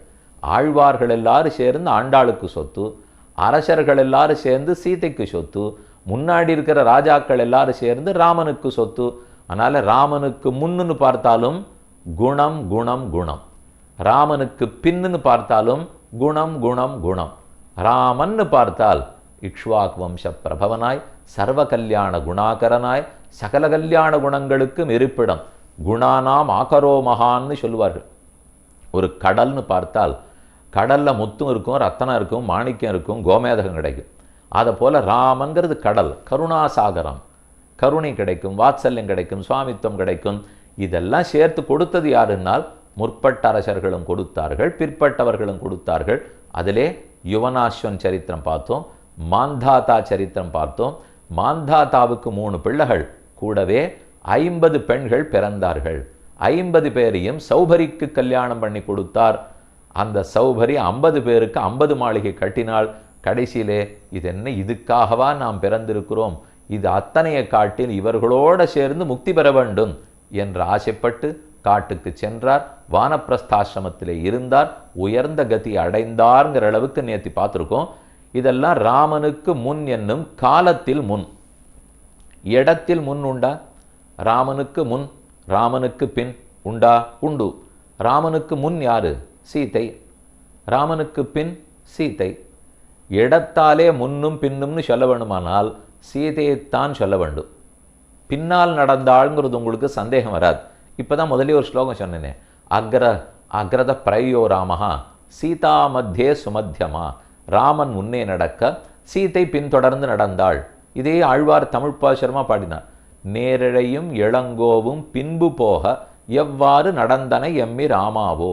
நேரழையான சீதை, அந்த சீதை நடுவிலே ராமனை பின்தொடர்ந்து போயிருக்கிறாள். ராமனுக்கு பின் சீதை நடந்தாள்னு புரிகிறது. முன்னால் கூட நடப்பளா? உண்டா? அவள் தர்மபத்தினி இல்லையா? சகதர்மச்சாரிணின்னு சொல்வார்கள். சகதர்மச்சாரிணினால் ராமன் தர்ம மார்க்கத்தில் நடக்கும்போது கூடவே விடாமல் சீதை தர்ம மார்க்கத்தில் தொடருவாள். ஒரு ஆண்மகன் தர்ம காரியம் பண்ணும்போது, ஒரு தானம் கொடுக்குறாருன்னே வச்சுப்போம், பூதானம் கொடுக்குறார், கோதானம் கொடுக்குறார், ஸ்வர்ணதானம் கொடுக்குறாருனால் அதை தீர்த்தத்தால் புரோக்ஷித்து இந்தா கொடுக்கலாம்னு தர்ம பத்னி நம்ம அனுமதிக்கணும். அவள் அனுமதித்தால் தான் இவர் கொடுக்க முடியும். இவர் பாட்டுக்கு தன் இஷ்டத்துக்கு அவள்கிட்ட சொல்லாமலே எடுத்து கொடுத்துட முடியாது. அதுக்கெல்லாம் சாஸ்திரங்களில் இடம் வைத்திருக்கிறது. இவர் ஒரு தர்ம காரியம் பண்ணும்போதே, ஒரு காரியம் பண்ணுறாருனாலே ஒரு கட்டையாக தர்பத்தை கொடுப்பா, ஒரு கட்டு தர்பம். அந்த தர்பத்தாலே கணவனுடைய தோள்பட்டையில் இப்படி அவள் தொட்டுண்டே இருக்கணும். அதை தொட்டு கொண்டு மந்திரத்தை சொல்லித்தான் கொடுக்கணும்னுவார்கள். அது போல் கையில் காசு வச்சுருந்தோம்னால் அதை கூர்ச்சத்தால் புரோக்ஷிங்கோன்னு வாத்தியார் சுவாமி சொல்லுவார். புரோக்ஷித்த உடனே இந்தாங்கோ அப்படின்னு நம்ம கொடுக்க வேண்டும். அதனால் எது கொடுத்தாலும் இவளுக்கு தெரிந்து தான் கொடுக்க முடியும். ராமனுக்கு முன்னாடி போய் சீத்தை போவளா? அவர் தர்ம மார்க்கத்தில் நடந்தால் பின்னாடி தானே செல்ல வேண்டும். அதனால தான் ஜனகர் கல்யாணம் பண்ணி கொடுக்குற சேவே, இயம் சீதா மம சுதா சகதர்ம சரீதவ பிரதிச்சையேனாம் பத்ரந்தே பாணிம் கிருண்ணீஸ்வ பாணினா. இவள் சீதை, என் பெண் சீதை. ராமானி தர்ம மார்க்கத்தில் நடக்கும்போது உன்னை தொடர்ந்து வந்து தர்மத்தில் ஈடுபடுவாள்னு சொல்லியிருக்கார். தொடர்ந்து தானே வருவதாக சொன்னார். ஏது சீதை முன்னால் போவளானால் தர்மத்தில் ராமன் போகிற வரைக்கும் தொடர்ந்து வருவாள். தர்மத்தை ராமன் மீறுகிறார்னு தோணினால் அவனை திருத்தி தான் முன்னால் போய் ராமனை பின்தொடர சொல்லுவாள். அதுதான் தர்மபத்னிக்கு இருக்க வேண்டிய சிறப்பான குணம். பத்னின்னு அவளுக்கு பேர், தர்ம பத்னின்னு சொல்லுகிறோம். பதிம் நயதீதி பத்னின்னு சொல்லுவார்கள். பதியை தன் பின்னால் தர்ம மார்க்கத்தில் நடத்தி கொண்டு போகிறாள். அதனால தான் பத்னி. இதை அடியேன் சொன்னேங்கிறதுக்காக இனிமேல் அவரவர்கள் இங்க வாருங்கள், நான் சொன்ன வழி கேட்கிறீர்களா இல்லையா, இன்றுதான் உபன்யாசத்தில் கேட்டேன். ஆகவே சீதையும் தன் வழி ராமனை நடக்கச் சொன்னானாம். இனி நம் குடும்பத்தில் நான் சொன்னபடிக்கு நீங்கள் கேளுங்கள் சொல்லலாம். அடியேனை கோவித்துக் கொள்ள வேண்டாம். ஆனால் குடும்பத் தலைவன் ராமனாக இருக்கணும், குடும்பத் தலைவி சீதையாக இருக்கணும். அப்பதான் நான் சொன்னது செல்லுபடியாகும். இல்லை என்றால் அவரவர் குடும்பத்தில் என்னங்கிறத அவரவர் பார்த்து கொள்ள வேண்டும். எங்க நடந்ததுன்னு சொல்லுகிறேன். ராமன் காட்டுக்கு புறப்படுகிறார். சீதை நீ நாட்டில் நில் என்று சொன்னார். சீதை மறுத்தாள். இது தர்மம் இல்லை ராமா, நீ எங்கிருக்கிறாயோ அங்குதான் நான் இருந்தாக வேண்டும். நான் இதை ஏன் தர்மம் இல்லைன்னு சொல்றேன் தெரியுமா? இப்பதான் கௌசல்யனிடத்தில் பேசிவிட்டு வந்தாய். கௌசல்யை உன்னோடு காட்டுக்கு வருவேன்னு சொன்னாள். அப்போது அவளுக்கு என்ன நீ உபதேசம் பண்ணாய்? தசரதன் நாட்டில் இருக்கும்போது கைப்பிடித்த கணவனை விட்டு விட்டு மகனோடு தொடர்ந்து வரக்கூடாது, இது தர்மம் அல்ல. தேவி நீ நாட்டிலே தான் இருக்க வேண்டும், கணவனைத்தான் பார்க்க வேண்டும், பர்த்தா பிரதமம் அப்படிங்கிறத பர்த்தா தான் உனக்கு முதல்னு சொல்லி கொடுத்தாய். அவளிடத்துல பேசும்போது ஒரு நியாயம், என்னிடத்துல பேசினா நியாயம் மாறிவிடுமா? அவளுக்கு மட்டும் தசரதன் இருக்கும் இடத்தில் இருக்க வேண்டும், எனக்கு மட்டும் நீ இருக்கும் இடத்தில் நான் இருக்க வேண்டாமா? அதனால் கண்டிப்பா நானும் வரத்தான் போகிறேன்னு பிடிவாதமாக சொன்னாள். கிம் துவாமன்யத வைதேகா பிதாமே மிதிலாதிபா ராம ஜாமாதரம் பிராப்பிய ஸ்திரியம் புருஷ விக்கிரகம். என் தகப்பனார் என்ன நினைப்பார்னு யோசிச்சு பாடுறாமா. உன்னை நம்பி பெண்ணை கொடுத்துருக்கார், நீயானா கைவிட்டு விட்டு நாட்டிலே நில்னு சொல்லிவிட்டு போனால் இது என்ன பெண்ணை கொடுத்தமே, மாப்பிள்ளை ஒழுங்கா நடந்துக்கலையே அப்படின்னு மாமனார் நினைத்து விட மாட்டாரா? யார்கிட்ட பேர் கெட்டுதுன்னாலும் சரிப்படுத்திக்கலாம், மாமனாரிடத்துல பேரை கெடுத்துக்கொள்ளவே கூடாது. இதெல்லாம் சீதை சொல்லி பார்க்கிறாள். ராமன் ஒன்றுத்துக்கும் கேட்கறதா இல்லை. அப்போது அவள் சொன்னது, அக்ரதஸ்தே கமிஷ்யாமி மித்தந்தி குஷகண்டகான். நான் உன் முன்னாடி போகிறேன், நீ என் பின்னாடி வரியா? கச்சதாத மயாசகம் என்று சொல்லும்போது, எஸ்துவயா சகசஸ்வர்கா நிறையோ எஸ்துவயாவினா இதிஜானன் பராம் பிரீத்தின் கச்சராம மயாசக. என்னோடு கூடவா ராமா, இப்படி கேட்கிறேன் பார். நீ உன்னுடைய திருவடிகள் பஞ்சு போன்ற திருவடிகள், நீ பெரிய அரசியலங்குமரனாக இருந்திருக்கிறாய். காட்லி மேட்லி நீ நடந்ததில்லை. இப்போது காட்டுக்கு போகும்போது முள்ளு குத்தும் கல்லு குத்தும். நான் முன்னால் சென்று முள்ளையும் கல்லையும் விலக்கி வைக்கிறேன், நீ பின்னால் வா. அக்ரதஸ்தே கமிஷ்யாமி மிருத்னந்தி குஷகண்டகான். அங்கே இருக்கக்கூடிய முள்ளெல்லாம் நான் எடுத்து வைக்கிறேன். அக்ரதஸ்தே உனக்கு முன்னால் நான் செல்கிறேன். ஏன்? தர்மத்தை மீறி ராமன் நடக்க பார்த்தார். சீதை கூட வர வேண்டாம்னு சொன்னார். அது சீதைக்கு பிடிக்கல. தர்மத்திலேருந்து மாறுகிறா போல இருந்தால் சீதை தான் முன்னால் செல்வாள். தர்மத்தின் வழி ராமன் போற வரைக்கும் சீதை பின்னால் வருவாள். அதை உடனே ஸ்தாபித்து கொண்டு விட்டாள். தர்மத்தின் வழி ராமன் மாற பார்த்தார், சீதை உடனே மாற்றி நான் முன்னாடி போறேன். அக்ரதஸ்தே கமிஷ்யாமி மிருத்னந்தி குஷகண்டகான் என்னும் எஸ்துவயா சகசஸ்வர்கா நிறையோ எஸ்துவயாவினா. உன்னோடு பிரிந்தேனா ராமா, எனக்கு தாங்காது. நீ என்ன சொன்னாய்? காடு சுடும்னு சொன்னாய். நின் பிரிவினும் சுடுமோ காடு? உன்னை பிரிந்தால் நாடே சுடுமே ராமா. காடு நித்தியமா குழு குழுன்னு இருக்கும். உன்னோடு இருக்கும் இடம் நாடு. நீயத்தை காடு காடுன்னு சொல்லுகிறாய். உன்னை விட்டு பிரிந்தால் அது காடு, உன்னோடு சேர்ந்திருந்தால் நாடு. உன்னோடு இருந்தால் சொர்க்கம், உன்னை விட்டு பிரிந்தால் நரகம். இவ்வளவுதான் நான் கற்றது. இதுக்கு மேல நீ பெரிய பண்டிதன் வித்வான் எதோ தெரிந்து வைத்திருக்கலாம். நான் அறிந்த தர்மம் இது, இது உனக்கு தெரியவில்லை. ஆகவே தர்மம் அறிந்த நான் முன்னே செல்லுகிறேன். கச்சராம மயாசக, நீ எனக்கு பின்னாடி வா.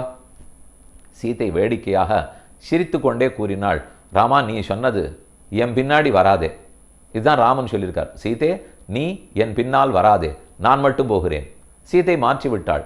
வாஸ்தவ ராமா, நீ சொன்னத்தை மீறி நான் நடக்கவே கூடாது, நிச்சயமா உன் பின்னாடி நான் வரல. ராமன் மூச்சு விட்டார். நல்ல வேளை இவள் வர வேண்டாம்னு ஒத்துக்கொண்டு விட்டாள் போலும். சீதை சிரித்து கொண்டே சொன்னாள், நான் முன்னாடி போகிறேன், என் பின்னாடி வராதேன்னு சொன்னாய். சரி, ஏற்றுக்கொண்டு விட்டேன். நான் முன்னால் போகிறேன், நீ என் பின்னாடி வரலாமே, வா. நான் முன்னால் போய் கல்லு மண்ணெல்லாம் எடுத்து வைக்கிறேன், நீ பின்னால் வானால். இப்போது புரிந்ததா ராமனுக்கு முன்? தர்மத்தின் வழி நடப்பதில் சீதை தான் ராமனுக்கு முன். அதே தர்மத்தின் வழி ராமன் நடக்க ஆரம்பித்த பின்னால் சீதை ராமனுக்கு பின். ராமனுக்கு முன்னும் சீதை, ராமனுக்கு பின்னும் சீதை. இது எங்கு சேவிக்கலாம்? எந்த க்ஷேத்திரத்தில் பெருமாளை சேவிக்க போகிற சேவம்? இந்த பக்கத்திலே மகாலட்சுமி ஒரு பக்கம், அதாவது பெருமாளுக்கு வலது பக்கத்திலே, இந்த புறத்திலே பூதேவி நாச்சியார். இவளிடத்திலேருந்து பார்த்தாலும் பிராட்டி தான் முன்னாடி, இவளிடத்திலேருந்து பார்த்தாலும் பிராட்டி தான் முன்னால். ஆனால் நடுவில் இருக்கிறார்னு பார்த்தால் பெருமான் தான் முன்னால். யார் முன்னால் யார் பின்னால் தெரியாது. அது அந்தந்த சந்தர்ப்பத்தை பொறுத்தது. ஆகவேதான் ராமனுக்கு முன்னும் பின்னும் எப்போதும் சீதை இருக்கிறாள். முன்னால் சென்றதற்கும் வால்மீகி ராமாயணம் சொல்லுகிறது, பின்னால் நடந்தாள் என்பதற்கும் தெரிகிறது. இடத்தாலே முன்னும் பின்னும், அது இவ்வளவு நேரம் சொன்னேன். காலத்தாலே முன்னும் பின்னும் ஏற்கனவே நேற்று பார்த்திருக்கிறோம், அதை இன்னும் தொடர்ந்து பார்க்க வேண்டும். ஆகவே எங்கு பார்த்தாலும் காகுத்தன்னு சொல்றார்கள், ராகவன்னு சொல்லுவார்கள். இப்படியே தான் கேள்விப்படுகிறோம். நேற்று கடைசியா பார்த்தது மாந்தாதாவனுடைய சரித்திரம். அவனுக்கு 3 பிள்ளைகள்ங்கிற சரித்திரம் வரைக்கும் பார்த்துட்டோம். அதிலே கடைசியா ஸ்லோகத்திலே ரொம்ப அழகா சொல்றார், மாந்தாதா அவனுக்கு 3 பிள்ளைகள், அதே போல 50 பெண்கள்ங்கிறத பார்த்தோமா. இந்த சரித்திரத்தை அவசியம் எல்லாரும் படிக்கணுமா. 50 பெண்களை ஒரு சௌபரிக்கு கொடுத்தது என்ன பெரிய கதைன்னு நினச்சிருப்போம். ஆனால் அந்த சௌபரிக்கு ஏற்பட்ட புரிதல், அந்த சௌபரிக்கு இந்த 50 பேரோட இத்தனை மாளிகை கட்டி அனுபவிச்சோமே, என்ன சாதித்தோம். அதுக்கப்புறம் தான் அவருக்கு வைராக்கியமே வந்தது. சுதாத்மஜைஸ்தத் தனயைச்ச பூயா பூயச்ச தேஷாஞ்ச பரிகிரகேண விஸ்தாரமேஷ்யத்யதிதுக்கஹேது பரிகிரகோவை மமதாபிதானः நிஸ்ஸங்கதா முக்திபதம் யதீனாம் சங்காத சேஷாக பிரபவந்தி தோஷாக ஆரூட யோகோபி நிபாத்தியதே அத சங்கேன யோகி கிமுத அல்ப சித்தி. எதோ இந்த லோகத்து இன்பத்துக்கு போய் இவ்வளவு தூரம் ஆசைப்பட்டு கொண்டிருக்கிறோமே, இதெல்லாம் ஒரு இன்பமா? இதை பற்றி கவலைப்பட்டு லாபம் இல்லை. இதை பற்றி நினைக்க நினைக்க ஆசை தீரும் நினைக்கிறோம். ஆசைப்பட ஆசைப்பட அனுபவிக்க தோணும். அனுபவிக்க அனுபவிக்க அது தீரும்னு நினைப்போம். ஆனால் அப்படி தீர்வதாக தெரியவில்லை. மேலும் மேலும் ஆசை கிளர்ந்துதான் எழும். காம ஏஷா குரோத ஏஷா ரஜோகுண சமுத்பவா என்று கண்ணனை கீதையிலே சொல்றார். காமக்ரோதங்கள் ரஜோகுணத்தாலே ஏற்படுபவை. அதை தவிர்ப்பதற்கு பார். அது இவர் புரிந்து கொண்டார். ஆரூட யோகோபி. இதை பற்றி திரும்ப நினைக்க நினைக்க அதே நினைவு தான் சுத்தும். காமமாக இருக்கட்டும் குரோதமாக இருக்கட்டும் மறக்க மறக்கத்தான் தப்பிக்க முடியும். கண்ணன் கீதையிலே தியாயத்தோ விஷயான் பும்சா சங்கஸ்தேஷு உபஜாயத்தே சங்காத் சஞ்சாயத்தே காமஹா காமாத் குரோதா அபிஜாயத்தே குரோதாத் பவதி சம்மோகா சம்மோகாத் ஸ்மிருதிப்ரம்சா ஸ்மிருதிப்ரம்சாத் புத்திநாசா புத்திநாசாத் பிரணஷ்யதி. வரிசை எப்படி கெட்டே போவோம்னு போட்டு கொடுக்குறார். தியாயத்தோ விஷயான் பும்சா. மறக்க வேண்டிய ஒரு விஷயம், அதை மீண்டும் மீண்டும் நனவுக்கு வந்துட்டே இருக்கும். நம்மக்கிட்ட தொந்தரவே அதுதான் வைத்துக்கொள்ளுங்கள். மறக்கணும் நினைத்தால் அது என்னமோ சோதனையாக அதுவே தான் ஞாபகத்துக்கு வரும். அதை மறக்கிறதுக்கு ஒரே வழி மனத்தை வேறிடத்தில் ஈடுபடுத்துவது தான் வழி. இல்லைன்னா அந்த வழி பிடிச்சி இழுத்துக்கொண்டே இருக்கும். அதை மறக்க விடாது, தூங்கிறதுக்கு விடாது. யாரை மறக்கணும்னு நினைக்கிறோமோ அவரையே நினைக்க பண்ணும். நம்மிடத்திலே குற்றம் இருந்தால் கூட இன்னொருத்தரிடத்தில் இருக்கிறாப்புல சொல்லும். ஏதேதோ மயக்கம், ஏதோ கஷ்டப்படுவோம். அதெல்லாம் தாண்டறதுக்கு வழி பகவானிடத்திலே மனத்தை செலுத்துவதும் பாகவதர்களுக்கு கைங்கரியம் பண்ணுவதும் நிறைய வேலையில் ஈடுபடுவதும். அப்படி செய்ய செய்யத்தான் புத்தி கண்டிடத்துல பேதலிக்காம வரும். இப்பேற்பட்ட ரிஷி 50 சரீரத்தோட 50 மாளிகை கட்டி 50 பேரோட வாழ தெரிந்தவர். அவர் புரிந்து கொள்ளுகிறார், இது என்ன தப்பு செய்து விட்டேன். இந்த வைராக்கியத்தை கதை புரிய வைக்கிறதுனால தான் இந்த கதை எல்லாரும் கேட்கணும். கடைசியாக பலன் சொல்லுகிறார்.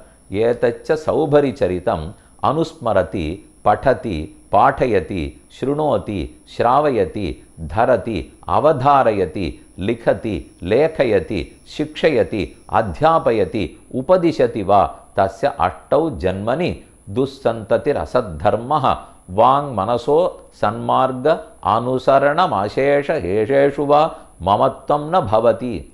என்னென்ன விதத்தில் இந்த கதையை சொல்லணும்னு சொல்லியிருக்கார். இதில் ஏதானு ஒன்றான்னு செய்ய மாட்டோமா? யஹா படதி, யார் இந்த கதையை நினைக்கிறானோ, அனுஸ்மரதி படதி படிக்கிறான், பாட்டயதி இன்னொருத்தரை உட்காத்தி வச்சு சொல்லுன்னு ஏற்பாடு பண்ணுறான், ஸ்ருணோதி காதார கேட்குறான், ஸ்ராவயதி தான் சொல்லி இன்னொருத்தரை கேட்பிக்கிறான், தரதி அவதாரயதி திரும்ப திரும்ப சிந்திக்கிறான், லிखति எழுதி பார்க்கிறான், லேखयति இன்னொருத்தர் எழுத சொல்கிறான், சிக்ஷயதி அத்தியாபயதி இன்னொருத்தருக்கு சொல்லி கொடுக்குறான், உபதிஷதி உபதேசம் பண்ணுகிறான்.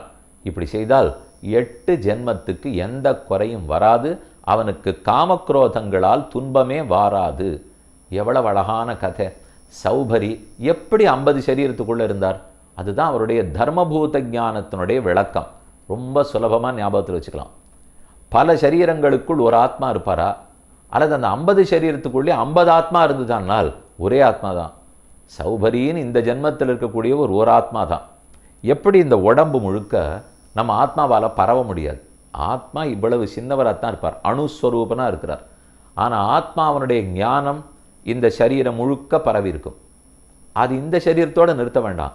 நமக்கு யோகம் தியானம் பலம் அதிகமாக இருந்தால் ஆத்மாவனுடைய ஞானம் இந்த சரீரத்தை விட்டு இன்னொரு சரீரத்திலையும் பரவும், இன்னொரு உடம்புலையும் பரவும், இன்னொரு தேகத்திலையும் பரவும், பல உடம்புகளில் பரவலாம். அங்கெல்லாம் ஆத்மா இருக்காது. ஆனால் அங்கெல்லாம் தர்மபூத ஞானம்தான் இருக்கும். ஆத்மா அவருடைய ஞானம் பரவி இருக்கும். இதுக்கு சாட்சி இந்த உடம்புக்குள்ள ஞானம் பரவி இருக்கே. அது ஏன் உடம்பு சுவாமி, அதனால பரவி இருக்குன்னு நீங்கள் சொல்லலாம். 50 அவர் உடம்பு தான். சௌபரி 50 உடம்பு எடுத்துக்கொண்டார்னால் அவருக்கு இருக்கிற யோக சக்தியாலே அவருடைய ஞானம் 50 சரீரங்களிலும் பரவி இருந்தது. அது முடிஞ்சு போச்சுன்னு சொன்னால் ஒழிச்சுடுவார். அங்கே பரவ வேண்டாம் நினைத்தால் இழுத்துடுவார். ஆனால் நமக்கு அந்த சக்தி கிடையாது.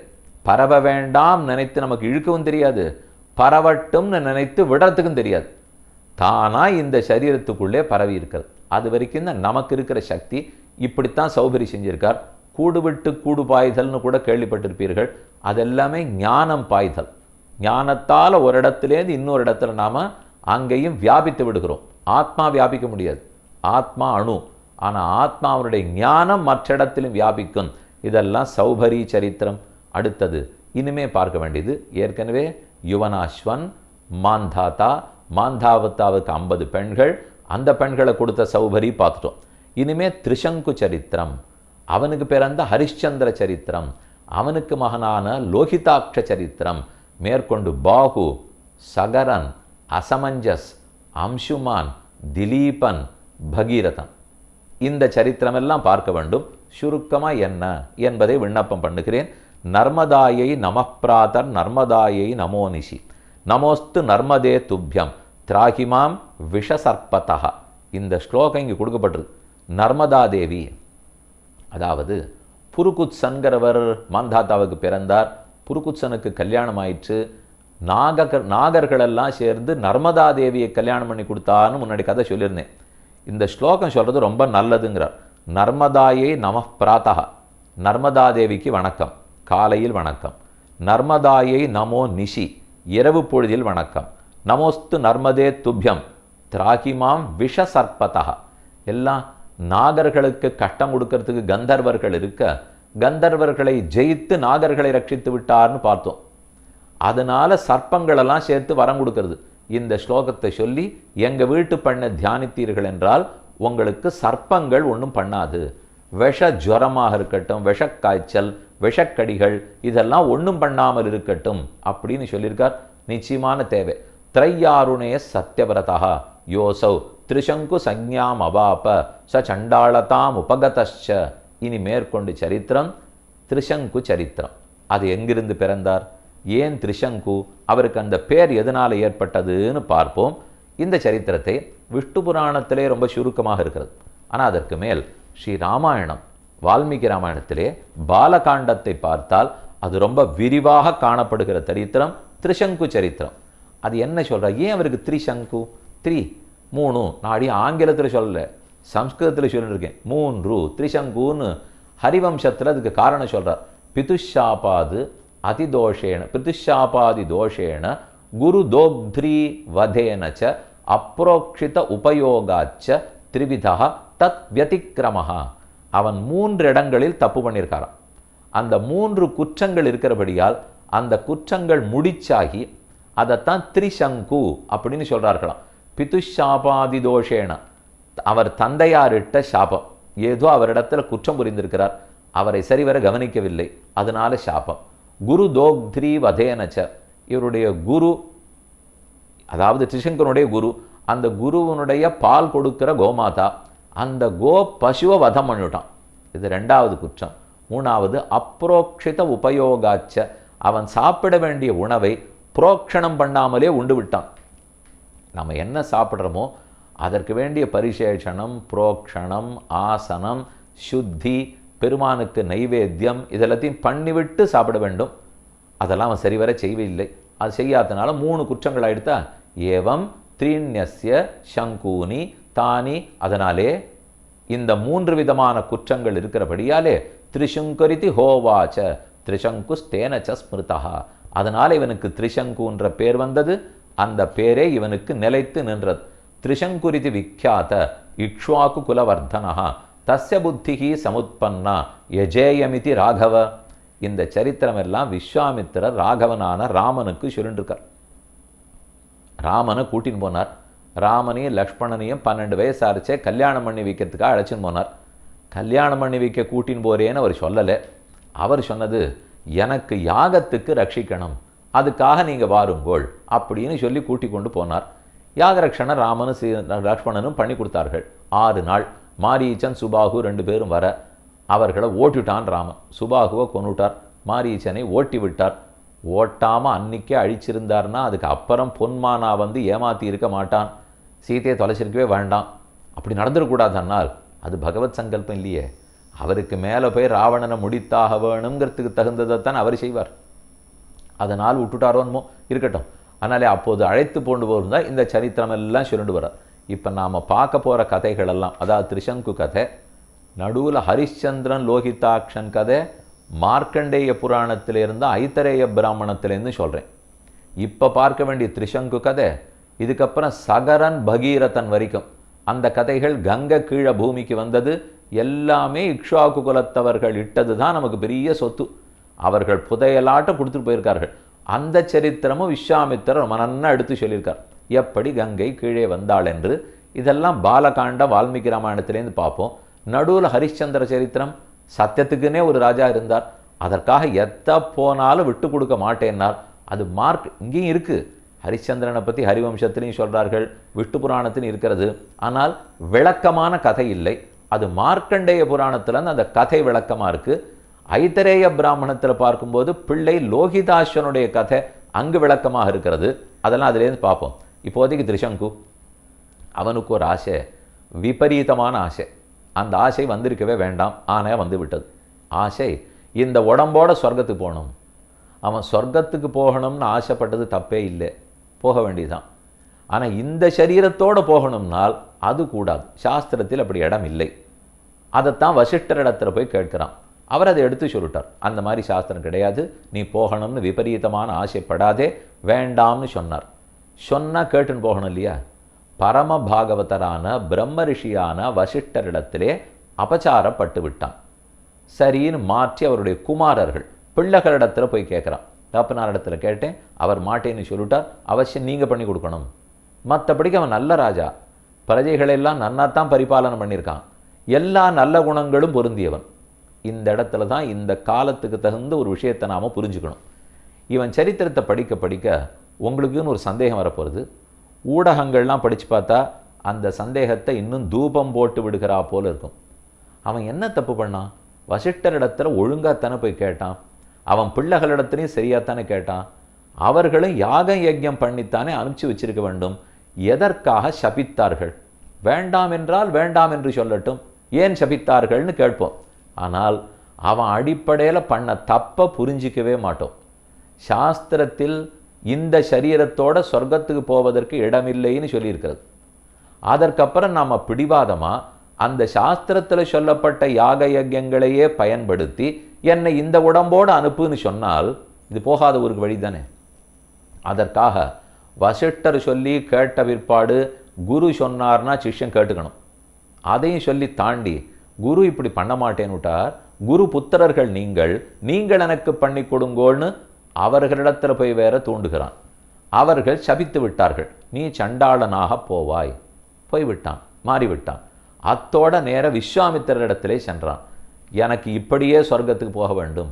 வசிஷ்டரிடத்தில் கேட்டேன், வசிஷ்ட புத்திரர்களிடத்தில் கேட்டேன், எல்லாரும் முடியாதுன்னு சொல்லிட்டார்கள்னால் இவர் வேணும்னு நான் யாகம் யஜ்யம் பண்ணி அனுப்பி வைக்கிறேன், பிடிவாதமாக சொன்னார் விஸ்வாமித்திரர். இது எல்லாமே வசிஷ்டரோட அவருக்கு இருந்த பிணக்கு காரணம். அந்த பிணக்கு ரஜோகுண தமோகுணத்தால் ஏற்பட்ட பிணக்கு. இந்த பிணக்கெல்லாம் தீர்ந்து இவர் சக்தி எதுங்கிறதை புரிந்து கொண்டு இப்படி இருக்கிறது பிரம்ம ரிஷியாகிறதுக்கு வழி இல்லை, அடக்கத்தோட ஆணவத்தை தொலைத்து சாஸ்திரம் சொன்னபடிக்கு அபச்சாரப்படாமல் ஆச்சாரானுஷ்டானத்தோட வைராக்கியத்தோடு இருப்பது தான் பிரம்ம ரிஷி பட்டம் வாங்கிறதுக்கு வழின்னு அவர் தெரிந்துக்க நாளாயிற்று. அந்த நாள் கிடைத்த பிற்பாடு பிரம்ம ரிஷிங்கிற பட்டம் அவருக்கும் கிடைச்சது. அது வரைக்கும் ராஜரிஷி பட்டம் தான் இருந்தது. அதுக்கப்புறம் பிரம்ம ரிஷி பட்டம் கிடைச்சதுன்னு வச்சுப்போம். அதனாலே இந்த அடிப்படையில் கதையை பார்க்க வேண்டும். வசிஷ்டர் உண்மையை எடுத்து சொல்லியிருக்கார். அவர் ஒன்றும் இவனை வெய்யலை, அவர் ஒன்றும் ஏசலை. சாஸ்திரத்துக்கு புறம்பா விருப்பப்படாது. தர்மம்னு சொன்னாலே சாஸ்திரம் சொன்னபடிக்கு ஆசைப்படுதல். இன்னைக்கு நீ ஒருத்தன் இந்த லோகத்துக்கு இந்த உடம்போட போகணும்னு சொல்லுவாய், நாளைக்கு ஒருத்தர் இன்னொரு உடம்போட இன்னொரு லோகத்துக்கு போகணும்னுவார். ஒருத்தர் திடீர்னு நான் ஒரு 85 வருஷம் இந்த உடம்போடு இருந்திருக்கேன், அதனால் எனக்கு ஒரு ஆசை, இத்தோட வைகுந்தம் போனால் தேவலேன்னு சொன்னாலும் ஒருத்தர் சொல்லுவார். அப்புறம் வைகுந்தத்தில் போன பிற்பாடு இவர் இங்கே என்னென்ன வியாதிகளோடு இருந்து அங்கே போயிருக்காரோ அங்கே அந்த வியாதிகளுக்கெல்லாம் மருந்து சாப்பிடலாமான்னு கேட்பார். இது அப்புறம் முடிவே கிடையாதே. அதனால் அது என்னென்னலாம் அதுக்கு அனர்த்தம் விளையும் நமக்கு தெரிந்து கொள்வது கூட வயசில்லை, அது கூட நமக்கு ஞானம் இல்லை. அதனாலே சாஸ்திரம் என்ன சொல்லியிருக்கிறதோ அப்படி செய்ய வேண்டும். அர்ஜுனன் கண்ணனிடத்தில் ஒரு கேள்வி கேட்கிறார், நல்ல கேள்வி, அவசியம் எல்லாரும் தெரிஞ்சுக்க வேண்டிய பதிலை கண்ணன் சொல்லுகிறார். அர்ஜுனன் கேட்டது, கண்ணா நீ சொன்னபடிக்கு கர்மயோகத்தை ஒருத்தன் பண்ண ஆரம்பித்து விட்டான், செய்கிறான், மோட்சத்தை ஆசைப்பட்டு ஆத்ம சாட்சா்காரத்தை விரும்பித்தான் அவன் செய்கிறான். ஆனால் நடுவில் அவனுக்கு இந்த உலக இன்பத்தை பெற வேணும்னு ஒரு விபரீத ஆசை வந்து விட்டது. அந்த ஆசைப்படி இப்போ என்ன ஆகும்? ஒன்றும் அவன் கர்மயோகத்தின்படி ஆத்ம சாட்சா்காரத்தில் எந்த பற்றும் இல்லாமல் முன்னேறி இருக்க வேண்டும், போயிருக்கலாம். ஆனால் அதில் இப்போ அவனால் முன்னேற முடியாது. அதுலேருந்து மாறி ஏதோ ஒரு உலக இன்பத்தை அனுபவிக்கணும், சொர்க்கலோகமாகவே இருக்கட்டுமே, ஏதோ உலக இன்பத்தை அனுபவிக்கணும்னு அவனுக்கு ஆசை வந்து விட்டது. அந்த ஆசைக்கு போகணும். அந்த ஆசை நிறைவேறுமா? அல்லது கர்மயோகத்தை விட்டுட்டதுனாலே, ஆரம்பித்து விட்டபடியாலே எல்லாமே வீணா போயிடுமா? இது ஒரு கேள்வி கேட்டுக்கொண்டான். அடுத்த கேள்வி, நான் ரொம்ப ஸ்ரத்தையோட ஒரு காரியத்தை பண்ணுறேன், ஆனால் அது சாஸ்திரம் சொல்லப்பட்டதில்லை, சாஸ்திரத்தில் சொல்லலை, ஆனால் நல்ல ஆர்வத்தோட ஸ்ரத்தையா உண்மையா அதை பண்ணுறேன், அது சாஸ்திரத்தில் சொல்லப்பட்டதல்ல. அப்படி இருந்தால் அதுக்கு என்ன பலம் கிடைக்கும்? இதுதான் அர்ஜுனுடைய கேள்வி. கண்ணன் ஒரு நிமிஷம் திகைத்தாரா, கோபப்பட்டாரா, எரிச்சல் பட்டாரா தெரியல. கேள்விக்கு நேரம் பதிலே சொல்லலை. வேற எதேதோ விஷயத்தை அடுத்த 4-5 ஸ்லோகம் பேசிவிட்டு அதுக்கப்புறம் போனா போகிறது, தங்க அத்தை பிள்ளை இவனிடத்தில் கோவிச்சுன்னு நம்ம விட்டால் வேற யார் இருக்கிறார்கள், இவன் தான் முதல்ல சரணம், எனக்கு நல்லதை சொல்லுன்னு கை கூப்பிட்டான், ஆனால் இவனுக்கு நல்லதை நம்ம விட்டால் யார் சொல்லுவார்கள்னு திரும்ப சொல்கிறதுக்கு ஆரம்பித்தார். அர்ஜுனா, நீ நினைச்சதே தப்பு. அசாஸ்திரம் ஆசுரம் கிருஷ்ணம் சாஸ்திரியம் குணதா பிருத்தக். அசாஸ்திரம் ஆசுரம் கிருஷ்ணம். சாஸ்திரத்தில் சொல்லாத ஒன்றை நீ விருப்பப்பட்டியானால், சாஸ்திரத்தில் சொல்லாத ஒன்று நீ செய்தேன்னு வைத்துக்கோ, அது அசுரத்தன்மையோட அரக்கத்தன்மையோட செய்யப்படுவது. உனக்கு அதில் ஈடுபாடு இருந்ததா, விருப்பம் இருந்ததா, ஸ்ரத்தை இருந்ததெல்லாம் பேச்சே இல்லை. சாஸ்திரத்தில் சொல்லப்பட்டதை செய்ய வேண்டும். அதில் ரொம்ப தூரம் யோசிச்சு நான் சாஸ்திரத்தில் சொல்லியிருக்கேன். இது ஸ்ருதி ஸ்மிருதி மமை வாக்ஞா. ஸ்ருதியாக இருக்கட்டும் ஸ்மிருதியாக இருக்கட்டும் என்னுடைய ஆணையாக கொடுக்கப்பட்டவைன்னு கண்ணனே சொல்கிறார். ஆனாலே சாஸ்திரத்தில் சொல்லப்பட்டது தான் செய்யணும். அது இல்லாததாக இருந்தால் அதில் ஒரு நாளும் கண் வையாதே. சரி, அப்போ ஸ்ரத்தையோடு செய்தால், ஸ்ரத்தையோடு செய்ததற்காகலாம் ஏதோ சில பலன்கள் கிடைக்கலாமே தவிர சாஸ்திரத்தில் சொன்ன பலன் எதுவுமே கிடைக்காது. இன்னொன்று பாரு, அசாஸ்திரம் ஆசுரம் கிருஷ்ணம். சாஸ்திரத்தில் சொல்லாதது நீ ஆசைப்பட்டியானா அசுரத்தன்மையோடு பண்ணுகிறாய்னு அர்த்தம். பலமே கிடைக்காது, தப்பான பலமும் கிடைக்கலாம். சரி, சாஸ்திரத்தில் சொன்னது அப்புறம் 3 வகைப்படும். சத்வகுணத்தோடு செய்யப்படுவது, ரஜோகுணத்தோடு செய்யப்படுவது, தமோகுணத்தோடு செய்யப்பட்டது. கண்ணன் சொன்னாருங்கிறதுக்காக கர்மயோகத்தை தொடங்கி ஆனால் இடையில் விட வேண்டியது வந்துவிட்டால், சொர்க்கத்திலேயே உனக்கு ஆசை வந்ததுனால இதை வந்துட்டியானால் கவலைப்படாத அர்ஜுனா, ஒன்றும் கெட்டு போகாது. அந்த கர்மயோகம் அப்படியே நிற்கும். நேராக நீ அங்கேயும் சொர்க்கத்துக்கு போகலாம். நானே அதை கொடுக்குறேன் உனக்கு. உசித சாஸ்வதி சமாகா மீண்டும் சுச்சீனாம் ஸ்ரீமதாம் கேஹே யோக பிரட்டா அபிஜாயத்தேன்னு சொன்னார். யோகத்திலேருந்து பிரஷ்டன் ஆயிட்டான், நழுவி விட்டான். அதை பற்றி கவலைப்படாதே. மீண்டும் உனக்கு சொர்க்கத்தை கொடுத்து ரொம்ப நேரம் அங்கே நன்கு அனுபவிக்க வைத்து விட்டு திரும்ப எங்கேயோ சொர்க்கானுபவம் முடிந்த பிற்பாடு வெளியில் வந்து பிறந்து தானே தீர வேண்டும். அப்படி பிறக்கும்போது நல்ல பக்தனுடைய இல்லத்தில் உன்னை பிறக்க வைக்கிறேன்.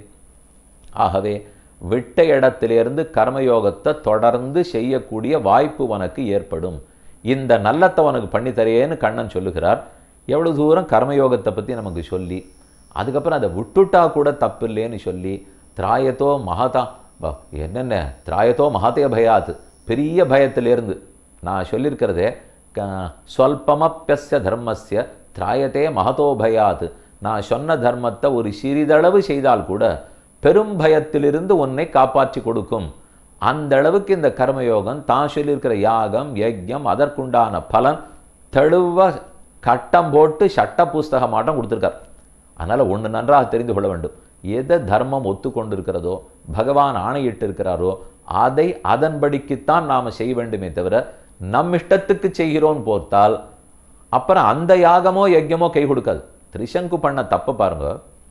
தான் சாஸ்திரத்தில் சொல்லாத இடத்துக்கு சொல்லாதபடி போகணும்னு நினச்சுட்டான், சொர்க்கத்துக்கு உடம்போட போகணும்னு. அப்படி போகணும்னா உனக்கு வேண்டிய வேற ஏதான விருப்பப்பட வேண்டியதானே. சொர்க்கம் ஒன்று இருக்கிறது என்றே சாஸ்திரத்திலேருந்து தான் தெரிஞ்சுக்கிறேன். எனக்கா தெரியாது, தெரியுமா? யாருக்கும் தெரியாது. சாஸ்திரத்தில் சொல்லப்பட்ட சொர்க்கத்துக்கு போவதற்கு சாஸ்திரத்தில் சொல்லப்பட்ட முறையில் போகணுமா, என் இஷ்டப்படி போகலாமா? என் இஷ்டப்படி போகக்கூடாது. நாடகம் எடுப்பா, கதை எழுதுவார்கள், திரைப்படம் எழுதுவார்கள். ராமாயணத்தின் கதாபாத்திரங்களை எல்லாம் திரித்து எழுதிவிடுறது. தாராளமாக என்ன வேணால் அவரவர்கள் எழுதலாம், அதை யாரும் கருத்து சுதந்திரம் உண்டு தடுக்க போகிறதில்லை. ஆனால் அதுக்கு ராமாயணம் எதுக்கு? ராமாயணம்ங்கிறது வேணும்னால் ராமாயணத்தில் இருக்கிறபடி சொல்லணும். ராமாயணம் வேண்டாம்னா அவரவர்கள் கற்பனையின்படி கதை எழுதி கொள்ளலாம், யாரும் தடுக்க முடியாது. ஆனால் ராமாயண கதையை எடுத்துக்கொண்டு அதில் ராவணன் தான் நல்லவன், அதில் ராமன் தான் கெட்டவன் போகணும்னால் இது போகாத ஊருக்கு வழி. இதனால் எந்த பலமும் இல்லை, பலம் இல்லை, தப்பான பலமும் வந்து கிட்டும். அதெல்லாம் தான் இதை போல கதைகள்லேருந்து நாம் தெரிந்து கொள்ள வேண்டும். திரிசங்குவனிடத்திலேருந்து ராமன் என்ன தெரிஞ்சின்றார்னால், சாஸ்திரத்தை மீறவே கூடாது, ஆச்சாரியனிடத்தில் குற்றம் செய்யவே கூடாது, பாகவத அபச்சாரம் கூடவே கூடாது. இந்த விஷயங்கள் தான் திரிசங்குவனிடத்திலேயும் தெரிந்து கொள்ள வேண்டும். பிள்ளை லோகாச்சாரியர் ரொம்ப ஆச்சரியமாக ஸ்ரீவச்சனபூஷணம்ங்கிற நூல் எழுதினார். அந்த நூலில் இதை பற்றி ரொம்ப விளக்கமாக விசாரித்திருக்கிறார். ஒரு ரெண்டு விஷயங்கள் சேர்த்து சொல்லுகிறேன். முதல்ல திரிசங்கு சரித்திரம் என்ன ஆச்சுன்னு பார்ப்போம். கடைசியில் விஸ்வாமித்திரரிடத்தில் வந்து கேட்டு அவனுக்குன்னு ஒரு புது சொர்க்கத்தையே ஸ்தாபித்தார் விஸ்வாமித்திரர். அந்த சொர்க்கலோகத்திலே அவனை இருத்தி விட்டார் அப்படிங்கிற அளவுக்கு கதை சொல்லப்படுகிறது. திரிசங்குஸ்து மகாதேஜாக சதம் பரம் அபாஸ்வரம் வசிஷ்டபுத்திரான் ததிருஷே தப்பியமானான் மனஸ்வினः குருபுத்திரான் அஹன் சர்வான் நமஸ்கிருத்திய பிரசாதையே சிரசா பிரணதோ யாச்சே பிராமணான் ஸ்தபதி ஸ்திதான் தேமாம் பவந்தஹ சித்தியர்த்தம் யாஜயந்து சமாஹிதாக சரீரோ யதாஹம் வை தேவலோகம் அவாப்னுயாம். இந்த சரீரத்தோடு நான் தேவலோகத்தை அடைஞ்சாகணும். தந்தையார் வசிஷ்டரிடத்தில் போய் கேட்டேன், ஆனால் அவர் மாட்டேன் என்று சொல்லி மறுத்து விட்டார். அதனால் தனையன்களான உங்களிடத்தில் வந்து கேட்டுகிறேன், நீங்கள் மறுக்காமல் பெற்றுக் கொடுக்கணும். இது வரைக்கும் அவன் சொன்னது. இதில் எங்கெங்கே தப்பாக இருக்குது? ஆச்சாரியன் மாட்டேன்னு சொன்ன பிற்பாடு பிள்ளைகளை போய் கேட்குறது. யாக யஜ்யங்களையே பயன்படுத்தி சாஸ்திரத்தில் சொல்லப்பட்ட யாக யஜ்யங்களை கொண்டு சாஸ்திரத்திலே எது கூடாதுன்னு சொல்லியிருக்கோ, சரீரத்தோட சொர்க்கத்துக்கு போகக்கூடாதுங்கிறது, ஆனால் அதன்படிக்கு போகணும்னு எதிர்பார்க்கறது. இதற்கு பண்ணி வைக்கிறதுக்கும் குலகுருவே வரணும் அப்படின்னு வேதத்துக்கே வித்திட்டவரான வசிஷ்டர் அவரை போய் வேணும்னு கூப்பிடுறது. எல்லாமே ஒன்றுக்கொன்று முரண்பாடு. இப்படிப்பட்டதை வைத்துக்கொண்டு ஆனால் ராஜா ரொம்ப நல்லவர், அவர் என்ன சொர்க்கத்துக்கு போகணும்னு தானே ஆசைப்பட்டார், அவர் சாஸ்திரத்தின்படி தானே யாகயஜ்யம் பண்ணணும்னு ஆசைப்பட்டார், அவர் வசிஷ்டரிடத்தில் தானே போய் கேட்டார். இந்த கோணத்திலெல்லாம் பார்த்தா அவர் ரொம்ப நல்லவன்னு கதை எழுதுறதுக்கு தோணும். இப்படி தான் பல பேருக்கும் தோணி விடுகிறது. அடிக்கடி பட்டிமன்றம் நடக்கும். விபீஷணன் அண்ணனை விட்டு விட்டு வந்தவன், செஞ்சோற்று கடனை மறந்தவன். கர்ணன் செஞ்சோற்று கடனை தீர்த்தவன், ஆகவே கர்ணன் தான் சிறந்தவன். இது எத்தனை இடத்துல பட்டிமன்றம் நடக்கும் தெரியுமோ? அப்படின்னு நமக்கு தோணித்தினால் ஏன் இது ராமானுஜருக்கோ சங்கரருக்கோ மத்வருக்கோ தோன்ற மாட்டேனுங்கிறது? அவர்கள் ஏன் இவனை வசந்தவன் எழுத மாட்டேங்கிறா? ஒருவேளை அவர்களுக்கு இல்லாத கருணை பார்வை நமக்கு இருக்கிறதோ? அவ்வளவு இருக்கிறதுனால தான் கர்ணனை வசந்தவன் சொல்கிறோம்னால், அவன் உயர்ந்தவனாக இருக்கட்டும் தாழ்ந்தவனாக இருக்கட்டும், நம்ம மோட்சம் போகிறதுக்கு எதான வழிகாட்ட போகிறானா? இல்லை. நம்ம தர்மத்துக்கு அவனை பார்த்து தெரிஞ்சுக்க முடியுமா? நிச்சயமாக இல்லை. திரௌபதி வஸ்திர அபகரணத்தின் போது அவனும் சேர்ந்து கொக்கரித்தவன் தான். அந்த குற்றம் யாருக்கு வந்தாலும் கண்ணனுக்கு பிடிக்கப் போவதில்லை. பீஷ்மர் இருந்தார் என்னால் ஆதரிக்கவில்லை. அவர் ஆதரிக்கவும் இல்லை அனாதரிக்கவும் இல்லை. நீங்கள் கேட்கலாம், பீஷ்மாச்சாரியர் கத்தி எடுத்திருந்தார்னா ஒன்றுமே நடந்திருக்காதேன்னு. அது தனி கேள்வி, அது வேற பட்டிமன்றம். இப்போ பேச்சு செஞ்சோற்று கடனை மதித்திருந்த கர்ணனா அண்ணனை விட்டு வந்த விபீஷணனான்னு கேட்டால், ஆழ்வார்கள்லாம் விபீஷணனை கொண்டாடுகிறார்கள், ஆச்சாரியர்கள் எல்லாரும் கொண்டாடுகிறார்கள். விபீஷணனுக்கு கோவில்கள்லையும் விபீஷணன் இருக்கிறார். ஸ்ரீரங்கத்தை பிரதிஷ்டை பண்ணவரே விபீஷணன். ராமன் ஸ்ரீரங்க விமானத்தை கொடுத்ததே விபீஷணனுக்கு. இது ஒன்றுமே கர்ணனுக்கு இல்லையே. உடனே நமக்கு தோணும், பார்த்தீங்களா, இவர்கள் அத்தனை பேர் சேர்ந்து கர்ணனை கைவிட்டபடியால் தான் நாங்கள் அவனுக்கு ஆதரிக்கிறோம்னால் ஆதரிக்கலாம். ஆனால் நமக்கு என்ன லாபம்? ஒன்றும் இல்லை. விபீஷணனை பார்த்து தெரிந்து கொண்டு நாம் நடக்க வேண்டியது இருக்கிறது. கர்ணனை பார்த்து தெரிந்து கொண்டு நாம் நடக்கக்கூடாதது தான் இருக்கிறது. நல்ல சில கதாபாத்திரங்களை எடுக்கும்போது மேலோட்டமாக பார்த்தால் அவர்கள் வீரர்கள், தான பிரபுக்கள் அப்படின்லாம் சொல்கிறதுக்கு தோணும், கொண்டாடலாம். வாமனமூர்த்திக்கே தானம் கொடுப்பேன்னு சொன்ன மகாபலி சக்கரவர்த்தி, அவனை எதற்காக எப்படி சொல்லுகிறீர்கள்? மகாபலி தான பிரபு இல்லையானால் ஒரு தானம் கொடுத்தல சிறப்பானவன்கிறதுக்காக மட்டுமே அவனை வணங்க முடியாது. அவனிடத்தில் இருக்க வேண்டிய மற்ற பண்புகள் இருக்கின்றன. அதைத்தான் நம்ம சரிவர பார்க்க மறுக்கிறோம். அதை பார்த்து தான் ஒருத்தரை கொண்டாடுறதோ அவர் பின்னே செல்வதோ அவரை மதிப்பதோ செய்ய வேண்டும். அது எது சாஸ்திரம் இன்னாரிடத்துல இன்னத்தை பாருன்னு சொல்லுகிறதோ அதை பார்க்கிற கண்ணோட்டம் நமக்கு வர வேண்டும். ஆனால் அதை வரவிடாமல் நிறைய ஊடகங்களும் புத்தகங்களும் வெளியீடுகளும் பேச்சுக்களும் வந்து கொண்டிருக்கும். அதை தாண்டித்தான் நாம் தெரிஞ்சுக்கணும். நம்ம தெரிஞ்சுக்கிறது மட்டும் இல்லை, அடுத்த தலைமுறையினருக்கு வேற அதை சொல்லி கொடுத்தாக வேண்டும். இல்லை என்றால் மகாபாரதம் சம்ஸ்கிருதத்தில் இருக்கிற புஸ்தகம் நம்ம பிள்ளை பொண்ணு பேரம்பேத்தி எத்தனை பேருக்கு தெரியும்? விபீஷணன் கதை ராமாயணத்தில் இருக்கிற வரைக்கும் எத்தனை பேருக்கு தெரியும்? ஆனால் அது புது மோகத்தோட ஆங்கிலத்தில் மொழிபெயர்க்கப்பட்டு எழுதப்பட்டிருந்தால் சட்டுன்னு அவர்களுக்கு கிடைக்க போகிறது. அது கிடைக்கும்படி பண்ணது ஒரு நல்லது தான், ஆனால் அதை சரியான கண்ணோட்டத்தோடு கிடைக்கும்படி பண்ண வேண்டும். அப்படியெல்லாம் பண்ணுறதுக்கு என்ன பொருள் செலவு, எத்தனை பண செலவு, அதெல்லாம் பண்ணுறதுக்கு ஆள் இருக்குது. ஆரெல்லாம் பழங்காலத்து வித்வான்களோ அவர்களை போய் கேட்டால் புஸ்தகம் இருக்குது வந்தீர்களென்னால் சொல்லி கொடுப்போம். யார் வருவார்கள்? அவரவர்கள் இருக்கிற இடத்துலேருந்து கற்றுக்கிறதுக்கே முடியவில்லை. இனிமேல் யார் ஒருத்தர் சாஸ்திரம் படித்த வித்வானோ உண்மையாக சொல்லக்கூடியவரோ அவரை போய் தத்வித்தி பிரணிபாத்தேன பரிப்பிரஷ்னேன சேவையா உபதேக்ஷந்தி தே ஞானம் ஞானினஹா தத்துவதரிசினஹான்னு கண்ணன் ஞானிகளிடத்துல போய் போய் அடிபணிந்து கைங்கரியம் பண்ணி கேளுங்கிறார். அதெல்லாம் பண்ண முடியல. கையில் என்ன கிடைக்கிறதோ கைபேசியில் தட்டினா நேரலையில் வருகிறதா அதில் பார்க்குற அளவுக்கு தான் நின்று இருக்கிறோம். தேடி போய் கர்ணனை பற்றி என்ன சொல்லியிருக்கு, விபீஷணனை பற்றி என்ன, திரிசங்கு இடத்துல எந்த இடத்துல தப்பாக போய்விட்டது பார்த்தா நல்ல அரசனாகத்தானே தெரிகிறது. விஸ்வாமித்திரர் வேற ஆதரித்திருக்கிறாரே, இத்தனை நமக்கு தோணும். ஆனால் அதை ஆச்சாரியர்கள் எடுத்து அலசி ஆராய்ந்து எங்கு தப்பு பண்ணியிருக்கான் அதை பார்த்து ராமன் எப்படி நடந்தார்னு பாருங்கோ. இதே விஸ்வாமித்திரிடத்திலே இமௌஸ்ம முனிஷார்தூல கிங்கரவ் சமுபஸ்திதவ், ஒரு ரிஷியினிடத்திலேயோ ஒரு பாகவதனிடத்திலே தப்பித்தவரி ராமன் அபச்சாரப்பட மாட்டார். பட்டால் தன் முன்னோனான திரிசங்கு பட்டபாடு என்னன்னு அவருக்கு தெரியும். அதனால தான் அவர் அபச்சாரமே படமாட்டார். எங்கும் ஒரு குஹனை பார்க்கிறார், தம்பின்னு சொல்லுகிறார். விபீஷணன் தம்பிங்கிறார், சுக்ரீவனை தம்பிங்கிறார்.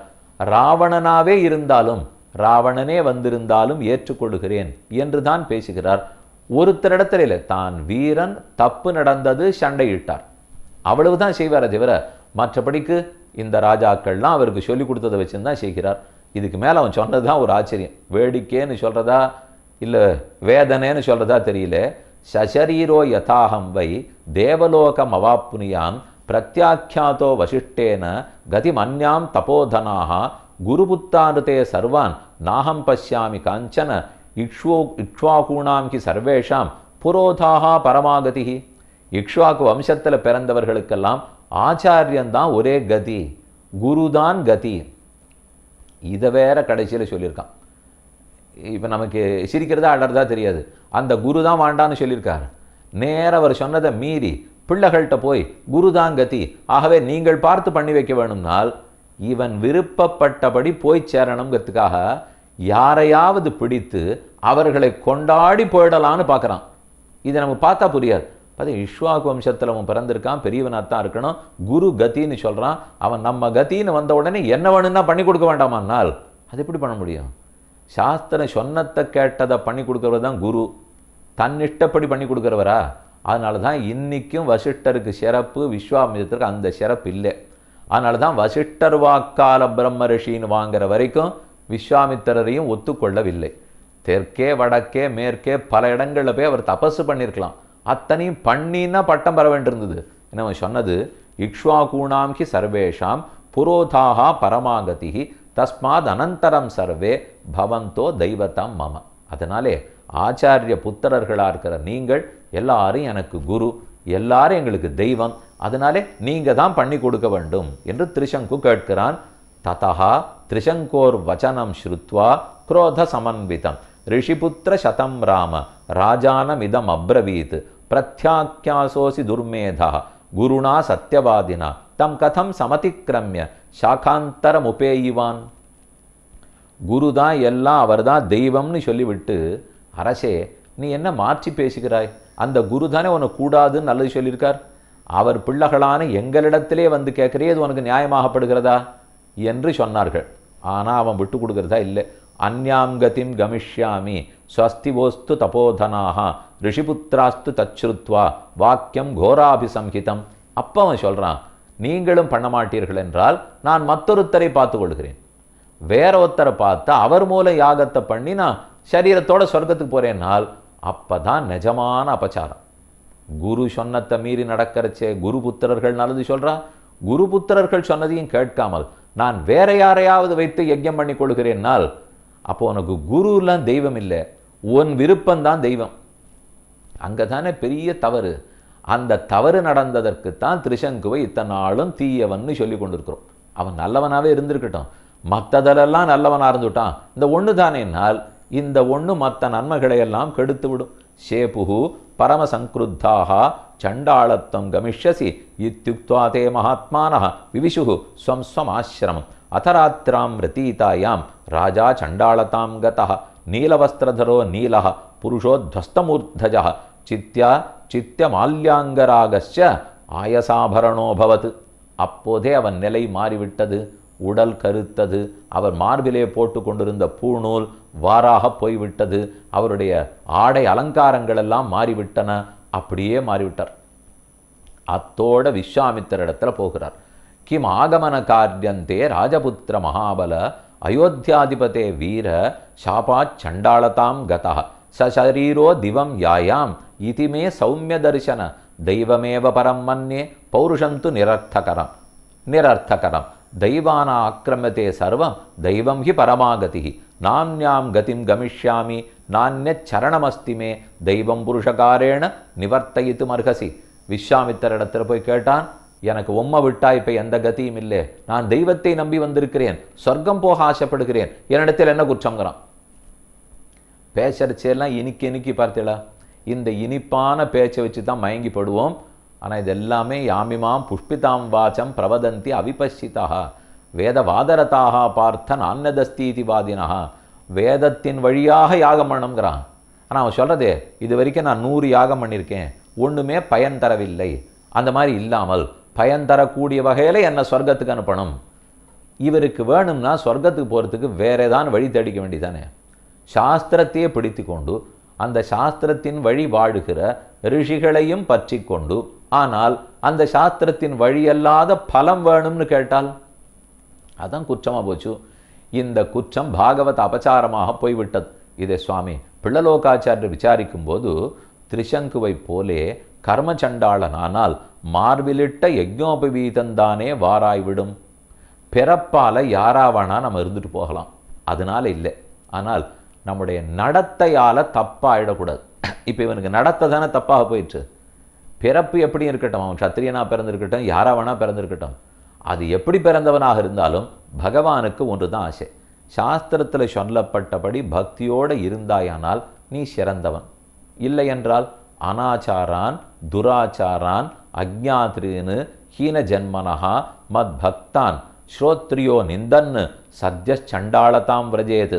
அனாச்சாரான் துராச்சாரான், ஆரொருத்தன் எந்த பிறவி வேணா எடுத்திருக்கட்டும், அவன் ஆச்சாரம் இல்லாத இருக்கட்டும், தப்பான ஆச்சாரத்தோடையும் இருக்கட்டும், ஞானமே இல்லாதவனாக இருக்கட்டும், என்னவா இருந்தாலும் மத் பக்தான், அவன் பக்தன் இருந்து விட்டான் என்றால் அவனை எப்பேற்பட்ட வேதமோதினவன் கூட தப்பாக பேசவே கூடாது. இது அப்படியே தொண்டரடிப்படியாழ்வார் தமிழ்படுத்தினார். அமரவோர் அங்கமாறும் வேதமோர் 4 மோதி தமர்களில் தலைவராய சாதி அந்தணர்கள் ஏனும் நுமர்களை பழிப்பராகில் நொடுப்பதோர் அளவில் ஆங்கே அவர்கள்தாம் புலையர் போலும் அரங்கமான் அகருளானே. திருமாலைன்னு 45 பாசுரங்கள்.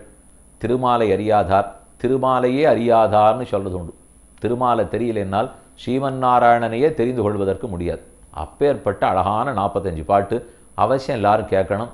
பச்சமா மலபோல்மேனி பவளவாய் கமலச்செங்கண் அச்சுதா அமரரேரே ஆயிரதம் கொழுந்தே என்னும் இச்சுவை தவிரையான் போய் இந்திரலோக வாழும் அச்சு பெறனும் வேண்டே நரங்கமான் அருளானே என்று தொடங்கி நாம வைபவம், பகவானுடைய திருநாமத்தின் சீர்மையை சொல்ல வந்தது தான் இந்த திருமாலை. அதில் சொல்கிறார், அமரவோர் அங்கமாறும் வேதமோர் 4 மோதி. 4 வேதங்கள், 6 அங்கங்கள், சீக்ஷா வியாக்கரணம் சந்தகா நிருக்தன் ஜோதிஷம் கல்பம் எல்லாத்தையும் மொத்தம் படிச்சிருக்கான். தமர்களில் தலைவராய சாதி அந்தணர்களேனும், அடியார்களில் தலைவனா சிறந்த பிராமணனா ஒருத்தன் படித்து எல்லாம் படித்தவனா இருக்கான். ஆனால் நுமர்களை பழிப்பராகில், பகவத் பக்தர்களை மட்டும் அவன் வைது விட்டால், அவன் ஏசி விட்டான் என்றால், நொடிப்பதோர் அளவில் ஆங்கே அவர்கள்தாம் புலையர் போலும். அதே நிமிஷத்தில் அவனுக்கு இருக்கிற பெருமையத்தனை குலையும். அவன் மிகவும் தாழ்ந்தவனாகி விடுகிறான். பிறப்பாலே தாழ்ந்தவன்கிறத பற்றி கவலையே இல்லைன்னுட்டார். ஆனால் நடத்தையாலே தாழ்ந்து போனால் தாழ்ந்தவன் தான். இவன் நடத்தையாலன்னா தாழ்ந்து விட்டான், பிறப்பாலை பற்றி பேச்சே இல்லையே. அப்படியே இருந்தாலும் துராச்சாரோபி சர்வாசி கிருதக்னஹா நாஸ்திக புரா, பகவானே சொல்றார். ஒருத்தன் ஆச்சாரம் இல்லாதவனாக இருக்கட்டும், நன்றி கெட்டவனாக இருக்கட்டும், நாஸ்திகனாக இருக்கட்டும், நேற்று வரைக்கும் எப்படி வேணா இருக்கட்டும், சமாஸ்ரயேத் ஆதிதேவம், ஆதிதேவனான பெருமானை திருவடி பற்றி விட்டால் அவனுடைய பெருமையாலே இவனுக்கு இருக்கிற குற்றமத்தனை உடனே போய்விடும். அதனால் இருக்கிற குற்றத்தை போக்குறதுக்கு வழி இருக்குது, இல்லாத குற்றத்தை கொண்டு வந்து சேர்க்கறதுக்கு வழி இருக்குது. அபச்சாரம் மட்டும் பட்டுவிடக்கூடாது. பாகவதாபச்சாரம்தான் அநேக விதம். அதிலே ஒன்று அவர்கள் பக்கல் ஜன்ம நிரூபணம்னு சூத்திரம். பாகவதர்களிடத்தை நாம் அபச்சாரப்படுகிறோமே, அது மோட்சம் போகிறதையே தடுத்து விடும்.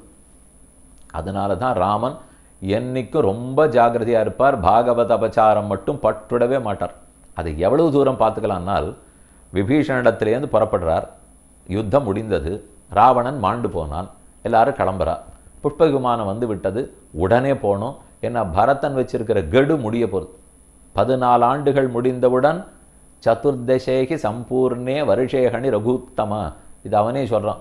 14 வருஷம் முடிஞ்சு 15ஆவது வருஷம் முதல் நாள் உன் முகத்தில் விழிக்கணும் ராமா, அப்படி இல்லைன்னால் நெருப்பு மூட்டி அதில் குதித்து விடுவேன்னு சூளுரைத்தான். அவசரம் ராமனுக்கு. விபீஷணனானா ஒரு 3 நாள் இருந்து சிரம பரிகாரம் பண்ணிட்டு போகலாமேன்னு சொன்னான். ஓய்வெடுக்கிறதுக்கெல்லாம் இது நேரம் இல்லை, நான் பறக்கணும். என்ன பறந்து கொண்டு வந்தீர்களான்னு கேட்போம். அப்படின்னா வேகமான அர்த்தம். நிஜமாவே ராமன் பறக்க ஆரம்பிச்சுட்டார். புஷ்ப விமானம் வந்தது, ஏரியா எடுத்து போகிறச்சே பரத்வாஜாசிரமத்தில் வந்து சொல்லிட்டு போகிறேன்னு சொல்லியிருந்தார். அதனால் பரத்வாஜாசிரமத்தில் இறங்கினார். திரிவேணி சங்கமம் இன்றைக்கி இருக்கிற பிரயாக்ராஜ், அங்கே இருக்கிறது பரத்வாஜாசிரமம். அங்கே இறங்கினார். அவர் போய் சேவித்தார். இதை போயிட்டே இருக்கேன்னார். அவர் என்ன செய்தார், இன்று இரவு என்னோடு தங்கிவிட்டு போன்னு சொல்லிட்டார். இத்தனை அவசரத்தில் வந்த ராமன் இவர் சொன்னதுக்காக இல்லை பரதனிடத்தில் போயாகணும், அவன் என்ன பண்ணுவானோ தெரியாது, நான் போயிட்டு வரேன்னு சொல்ல வேண்டாமோ? ஒரு பரமபக்தர் பாகவதர் சொன்னால் மறுக்கவே மாட்டான். பின்ன விபீஷணத்தில் மறுத்தார் என்னால், அவனை கூட்டினுட்டானே, எல்லாரையும் கூட அழைத்து கொண்டு போயிட்டாரோ இல்லையோ, அதனால் மறுக்க முடிஞ்சது. ஆனால் பரத்வாஜர் கூப்பிட்டா வருவரா? அவர் ரொம்ப பெரிய ரிஷி. அதனால் இல்லை தங்கித்தான் ஆகணும்னுட்டு ஹனுமாரை கூப்பிட்டு பரதனிடத்தை அனுப்பிச்சு, அவன் ஏதானு தப்பாக முடிவெடுத்துட்டு போகிறான், ஆஞ்சநேயரே நீர் போய் தடுத்து விடும் அப்படின்னு சொல்லி அனுப்பிச்சி வச்சார்.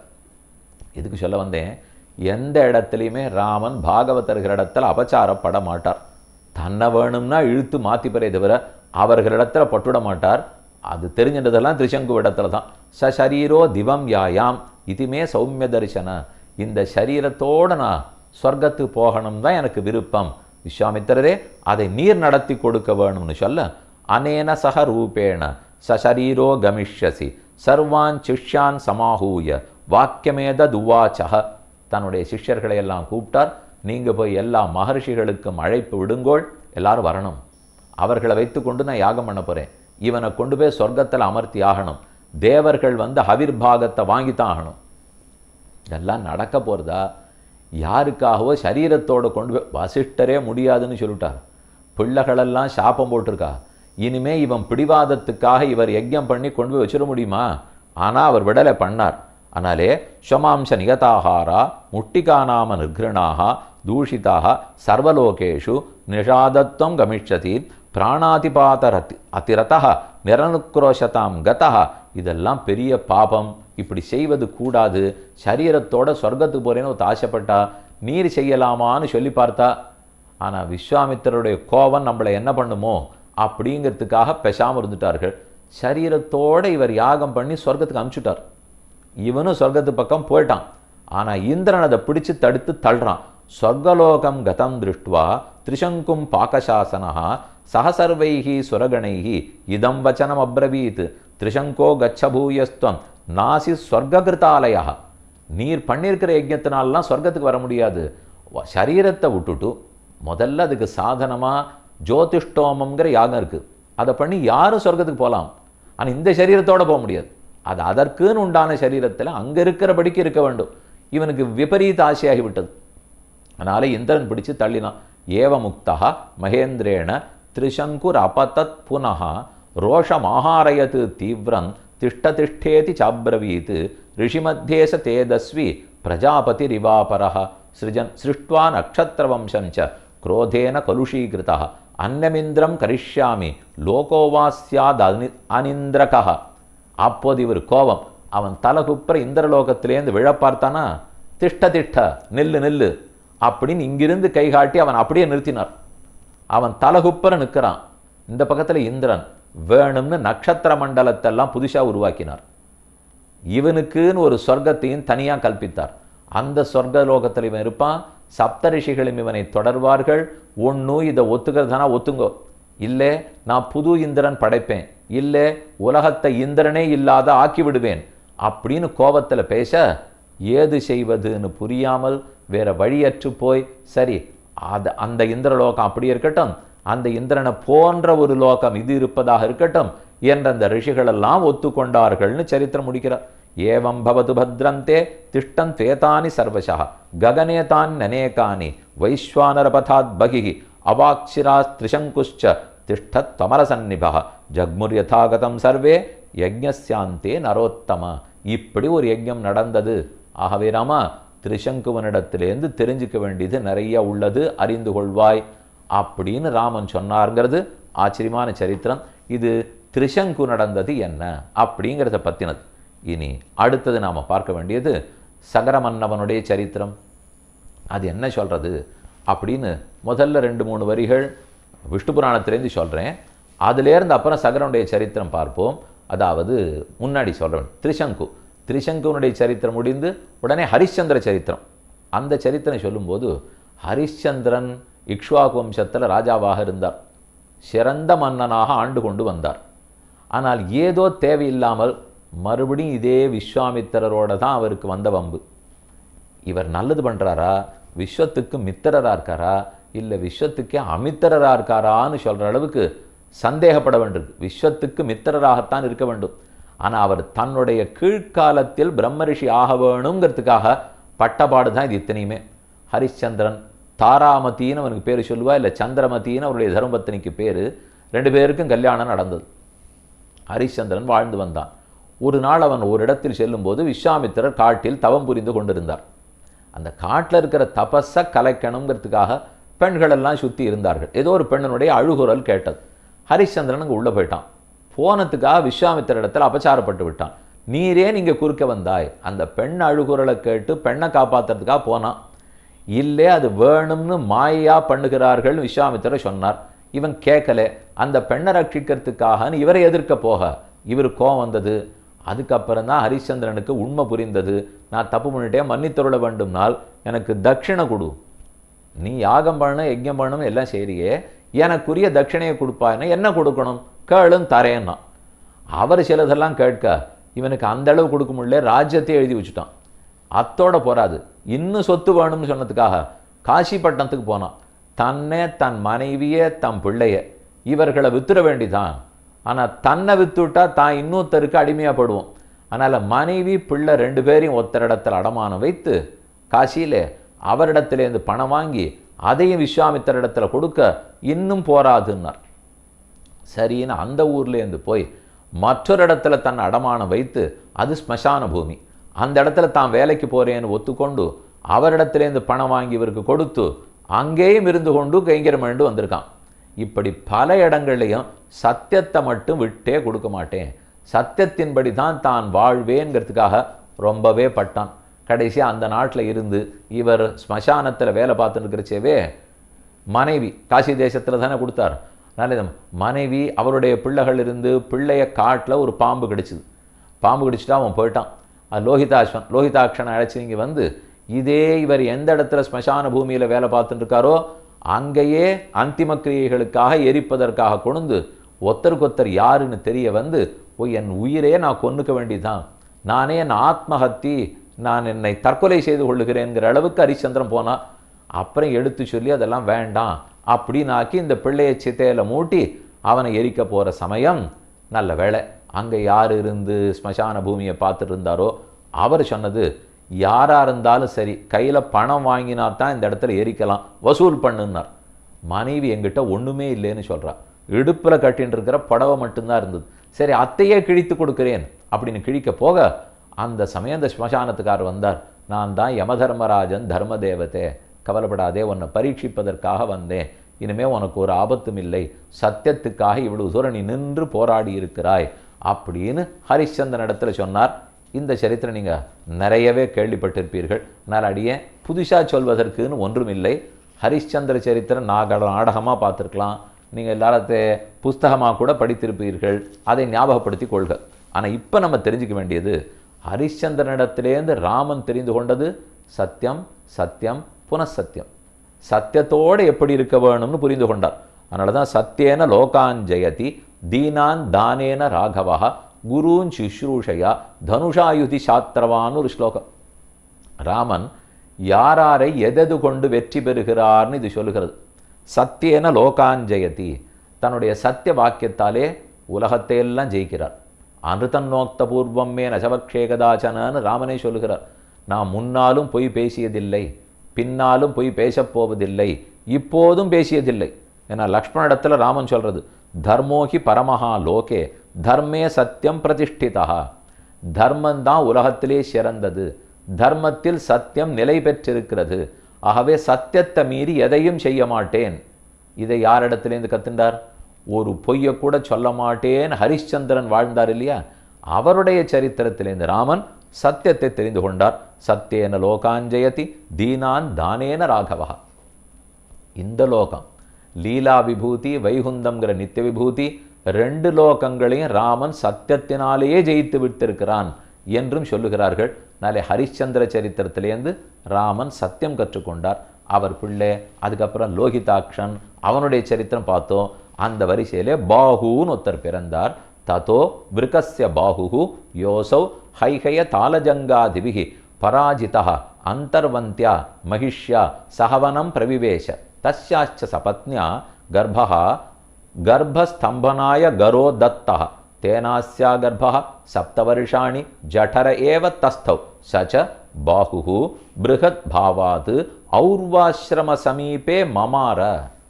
அவர்களுடைய வம்சத்தில் பாகுன்னு ஒருத்தன் பிறந்தான். பாகுவுக்கு 2 பத்னிகள். அவர்கள் 2 பேரோடு இருக்கும்போது ஒருத்திக்கு சண்டை. ஔர்வர்னு ஒரு ரிஷி, அந்த ஔர்வ ரிஷியினுடைய ஆசிரமத்துக்கு பக்கத்தில் வந்திருக்கிறச்சே ஒரு பத்னி கர்ப்பவதி ஆகும்போது மற்றொரு பத்னி இவள் கர்ப்பம் கெடட்டும்ங்கிறதுக்காக விஷத்தை கொடுத்து விட்டாள். கரம் அப்படின்னால் சம்ஸ்கிருதத்தில் விஷம். ஹிந்தியில் சொல்கிற கரம்னா சூடுங்கிற அர்த்தத்தில் இல்லை. இது கரம் பானின்னு அப்படி இல்லை, கரம் தூத் இல்லை, கரம் 3வது கரம்னா விஷம். அந்த விஷத்தோடையே ஒரு குழந்தை பிறக்குது. இந்த பாகு இறந்து போய்விட்டான். உடனே சிதை ஏறுகிறேன் உடன்கட்டை ஏறுகிறேன் மனைவி வந்தாள். ஔர்வர் மகர்ஷி வந்து தடுக்கிறார். வேண்டாம், உனக்கு சிறந்த குழந்தை பிறக்க போகிறது, அந்த மாதிரிலாம் சித்தையெல்லாம் ஏற வேண்டிய அவசியமே இல்லை, நீ இருன்னு சொல்லி தடுத்தார். நல்லது சொன்னார்.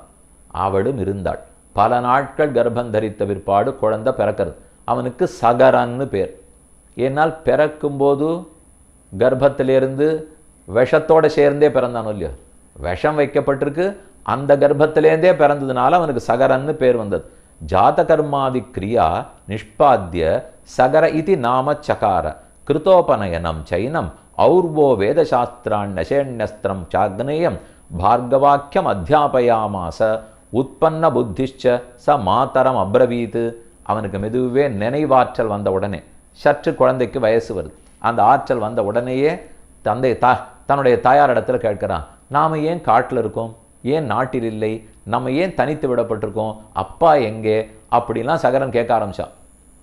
அப்போ தான் அவர் சொல்லி கொடுத்தா, இந்த மாதிரி பாகுங்கிறது அவனுடைய தந்தை, அவர் இறந்து போயிட்டார், நீ பிறக்கும் போதே விஷத்தோட பிறந்தாய், இதோ ஔர்வர்ங்கிற மகர்ஷி எடுத்துத்தான் நம்மளை வளர்த்து ஆளாக்கி விட்டுருக்கார், அவரிடத்துல நன்றியோடு இருப்போம், நீ தான் அயோத்தியா நகரத்துக்கு மன்னனாக வேண்டியவன் அப்படிங்கிற உண்மையை சொல்ல சகரன் பெருத்த வீரனானான். அனைவரையும் போய் ஜெயித்தான். ஔர்வருடைய ரிஷியினுடைய அனுகிரகத்தாலே இனிமே பாக்கியில் அப்பேற்பட்ட பதவியை பெற்றான். சகராய வரம் பிராதாத் பிருகு சத்யவதாம் வரஹ ஏகா ஜனயிதா தாத்த புத்திரம் வம்சகரம் தவ ஷஷ்டிம் புத்திர சஹசிராணி அபரா ஜனயிஷ்யதி. சகரனுக்கு 2 மனைவியர். ஒருத்திக்கு சுமதின்னு பேர், மற்றொருத்தருக்கு கேசினின்னு பேர். விதர்பராஜத்தினுடைய குமாரி கேசினி, கஷ்யபனுடைய துகிதா பெண்ணு சுமதி. இவர்கள் இருவரையும் கல்யாணம் வேண்டாம். ஒரு நாள் ரிஷி ஆசிரமத்துக்கு வந்திருந்தார். அப்படி வரும்போது இவன் பிரார்த்திக்கிறான், குழந்தை பேர் வேணும்னுட்டு. அவர் சொன்னார், வம்சத்தை விளங்க செய்யறதுக்கு ஒரு குழந்தை, இது ஒத்திக்கு. 60,000 பிள்ளைகள் இன்னொருத்திக்கு. உனக்கு எது வேணுமோ யார் வேணுமோ எடுத்துக்கொள்ளலாம் அப்படின்னு சொல்ல உடனே கேசினி ஊத்துனுட்டான். எனக்கு ஒரே ஒரு குழந்தை, வம்சத்தை விளங்க வைக்கிற குழந்தை வேண்டும். அவன் தான் அசமஞ்சஸ்ங்கிறவன் பிறந்தான். மற்றொருத்தி சுமதி, அவள் 60,000 பிள்ளைகள் வேணும்னா. சகர சக்கரவர்த்தியினுடைய மைந்தர்கள் 60,000 பேர். இவர்களால் வெட்டப்பட்டு பாத்தாள லோகத்துக்கு போய்தான். அதுக்கப்புறம் பகீரதன் அதற்காகத்தான் கங்கையே கீழே கொண்டான். இந்த 60,000 பேரும் சாம்பலாகி போனார்கள். அந்த சரித்திரம் தான் பார்க்க போகிறோம். அசமஞ்சச இதிக்யாதம் கேசினி சகராத்மஜம் சுமதிஸ்து நரவ்யாக்ர கர்ப்பதும்பம் வியஜாயத ஷஷ்டிபுத்திர சஹஸ்ராணி தும்பபேதாது வினிஸ்திருதாக கிருதபூர்ணேஷு கும்பேஷு தாத்ரஸ்தான் சமவர்தயன். 2 பேரும் கர்ப்பந்தரித்தார்கள். ஒரு வட்ட பிண்டமாக வந்து பிறந்தது. சுமதிஸ்து நரவ்யாக்ர கர்ப்பதும்பம் வியஜாயத. ஒரு பக்கத்தில் கேசினிக்கு ஒரு பிள்ளை அசமஞ்சஸ் பிறந்தான். அசமஞ்சஸ் நல்லவனா வளரலை. அந்த ஊரில் இருக்கிற குழந்தைகள் எல்லாரையும் துன்பம் கொடுத்தான். ஆறான்னு தப்பு பண்ணால் அவர்களை தூக்கி சரையூரில் போட்டுடுவான். கடைசியில் தந்தையே பார்த்து அவனை ஊரை விட்டே விரட்டி விட்டுட்டார். அவன் வழியே இந்த 60,000 பிள்ளைகளும் போக பார்த்தார்கள். அவர்களை காப்பாற்றுறதுக்குள்ளே போரும் இருந்தது. அசமஞ்சஸ். இன்றைக்கி நம்ம வீட்டுக்குள்ளேயே யாரானு கொஞ்சம் மசமசான்னு இருந்துட்டு அசட்டுத்தனமாக இருந்தால் என்ன அசமஞ்சசமாக இருக்கியே. சமஞ்சசம்னா பொருத்தமானது, அசமஞ்சசம்னா பொருத்தம் இல்லாதது. பொருத்தம் இல்லாதது பண்ணிட்டு இருக்கான்னு ஒரு பேர் போடுறது. அசமஞ்சசனுடைய பிள்ளை அம்சுமான் சிறந்தவனாக இருந்தான். கிருதபூர்ணேஷு கும்பேஷு தாத்ரஸ்மான் பாலான் கிரகீத்வாது ஜலே சரவ்யா ரகுநந்தன தஸ்ய புத்திரோ அம்சுமான் நாம அசமஞ்சஸ்ய வீரியவான் யஜ்ஞகர்மணி வேதஜ்ஞா எஷ்டும் சமுச்பசக்கரமே. இப்படி பிள்ளைகள்லாம் பிறந்த உடனே அஸ்வமேத யஜ்ஞம் பண்ணுவோம்னு சகரன் தொடங்கினான். யாகத்துக்கு உண்டான குதிரை தயார் பண்ணப்பட்டது. அதை ஓட்டி விட்டாயிடுத்து. அதை அப்படியே நாடு முழுக்க போகும்போது திடீரென்று காணாமல் போய்விட்டது. குதிரை எங்கே போயிருக்கும்? அந்த குதிரையை போய் யார் தூக்கின்னு போயிருக்கானோ அவனை கூட்டின்னு வந்து அவனை ஜெயித்து அந்த குதிரையை மீட்டு கொண்டு வந்தால் தான் யஜ்ஞத்தை முடிக்க முடியும். குதிரை எங்கே போயிருக்குதுன்னு தெரியல, நீங்கள் போய் தேடின்னு வாங்கோ அப்படின்னு 60,000 பிள்ளைகளையும் அனுப்பிச்சி விட்டான். ஏகைக்கம் யோஜனம் புத்திராக விஸ்தாரம் அபிகச்சத தீட்சிதா பௌத்திரசகிதா சோபாத்தியாய கணஸ்துவகம் பிபிது புருஷவியாக்ரா வஜ்ரஸ்பர்ஷ சமைர்புஜைஹி பகவன் பிருத்திவி சர்வா கன்யதே சகராத்மஜைஹி இதி தே சர்வபூதானி ஹிம்சந்தி சகராத்மஜாக. அவர்கள்லாம் தேடின்னு போனார்கள். தெற்க போனவர்கள், வடக்க போனவர்கள், மேற்கு, எங்கே போனாலும் யாக குதிரை கிடைக்கல. நாங்கள் தேடின்னு போனோம், எங்கும் கிடைக்கவில்லைன்னு திரும்பி வந்து சொன்னார்கள். பாதாளம் வரைக்கும் வெட்டி கொண்டாவது போய் தேடுங்கள் அப்படின்னு மறுபடியும் அரசன் ஆணையிட்டார். சகரபுத்திரர்கள் கீழ் நோக்கி வெட்டிண்டே போகிறார். அவர்கள் வெட்டி நடத்தலெல்லாம் தண்ணீர் வந்து தேங்கித்து. அதனால தான் இதுக்கு சாகரம்னு பேர். நம்மளை சுற்றி இருக்கிற கடலுக்கு சாகரம்னு பேர் வந்ததுன்னா சகரபுத்திரர்களாலே வெட்டி வெட்டி தண்ணீர் சூழ்ந்தபடியால் சாகரம்னு பேர் வந்தது. காபிலம் ரூபமாஸ்தாய தாரயத் தனிஷம் தராம் பூயக்கனத பத்ரம் ஓ பிபேத்ய வசுதாதலம். அப்போது வெட்டிண்டு போறச்சே 4 பக்கம் 4 திக்கஜங்களை பார்க்குறார்கள். தாரயாமாச சிரசா விரூபாக்ஷோ மகாகஜா. ஒரு பக்கம் விரூபாக்ஷங்கிற யானை, கிழக்கு பக்கம் இருந்த யானை. கேதா சாலயத்தே சீர்ஷம் திசாபாலம் மகாகஜம். அடுத்து வரச்சே திசாபாலம் அப்படிங்கிற யானையை, அதாவது 2வது மகாபத்மம் அப்படின்னு தெற்கு பக்கம் பார்த்தார்கள். ஷஷ்டிபுத்திர சஹஸ்ராணி பశ్చిமாம் விபுதுர்திஷம் சௌமனசம் அப்படிங்கிற யானையை மேற்கு பக்கத்தில் பார்த்தார்கள். பத்ரங்கிற யானையை வடக்கு பக்கத்தில் பார்த்தார்கள். இது எல்லா பக்கத்திலையும் பார்த்து கொண்டு பாத்தாள லோகத்தை நோக்கி போகிறார்கள். கடைசியிலே பகவானுடைய அவதாரமாக கருதப்படும் கபில முனிவர், அவர் அந்த கீழ் பாத்தாளத்தில் இருக்கார். அங்கே பக்கத்தில் குதிரை நிற்கிறது. பார்த்த உடனே கபிலாச்சாரியராயிற்றேன்னு விழுந்து நமஸ்கரித்திருக்க வேண்டும். ஆனால் இவர்களுக்கு இவர் தான் இந்த குதிரையை பிடிச்சு வச்சுருக்கார் போல் இருக்கு அப்படிங்கிற தப்பான அபிப்பிராயம் வந்தது. கையில் இருக்கிற கத்தி எடுத்துட்டு விட்டேனா பார்னு துரத்தவர கபிலருக்கு கோவம் வந்தது. கண்ணை திறந்தார், பார்த்தார். 60,000 பேரும் சாம்பல். அந்த சாம்பல்லேருந்து எப்படி விமோச்சனம்ங்கிறது தெரியல. அவ்வளோதான், அங்கே அத்தோட கதை நிற்கிறது. எங்கே குதிரையும் காணும், 60,000 பேரையும் காணும். அசமஞ்சஸை போய் தேடின்வானால் ஏற்கனவே அவனை துரத்தி விட்டாச்சு, அவனுக்கு ஒன்றும் தெரியவும் தெரியாது. அவன் பிள்ளை அம்சுமானை போய் தேட சொன்னார்கள், போய் கண்டுபிடிச்சிட்டான்.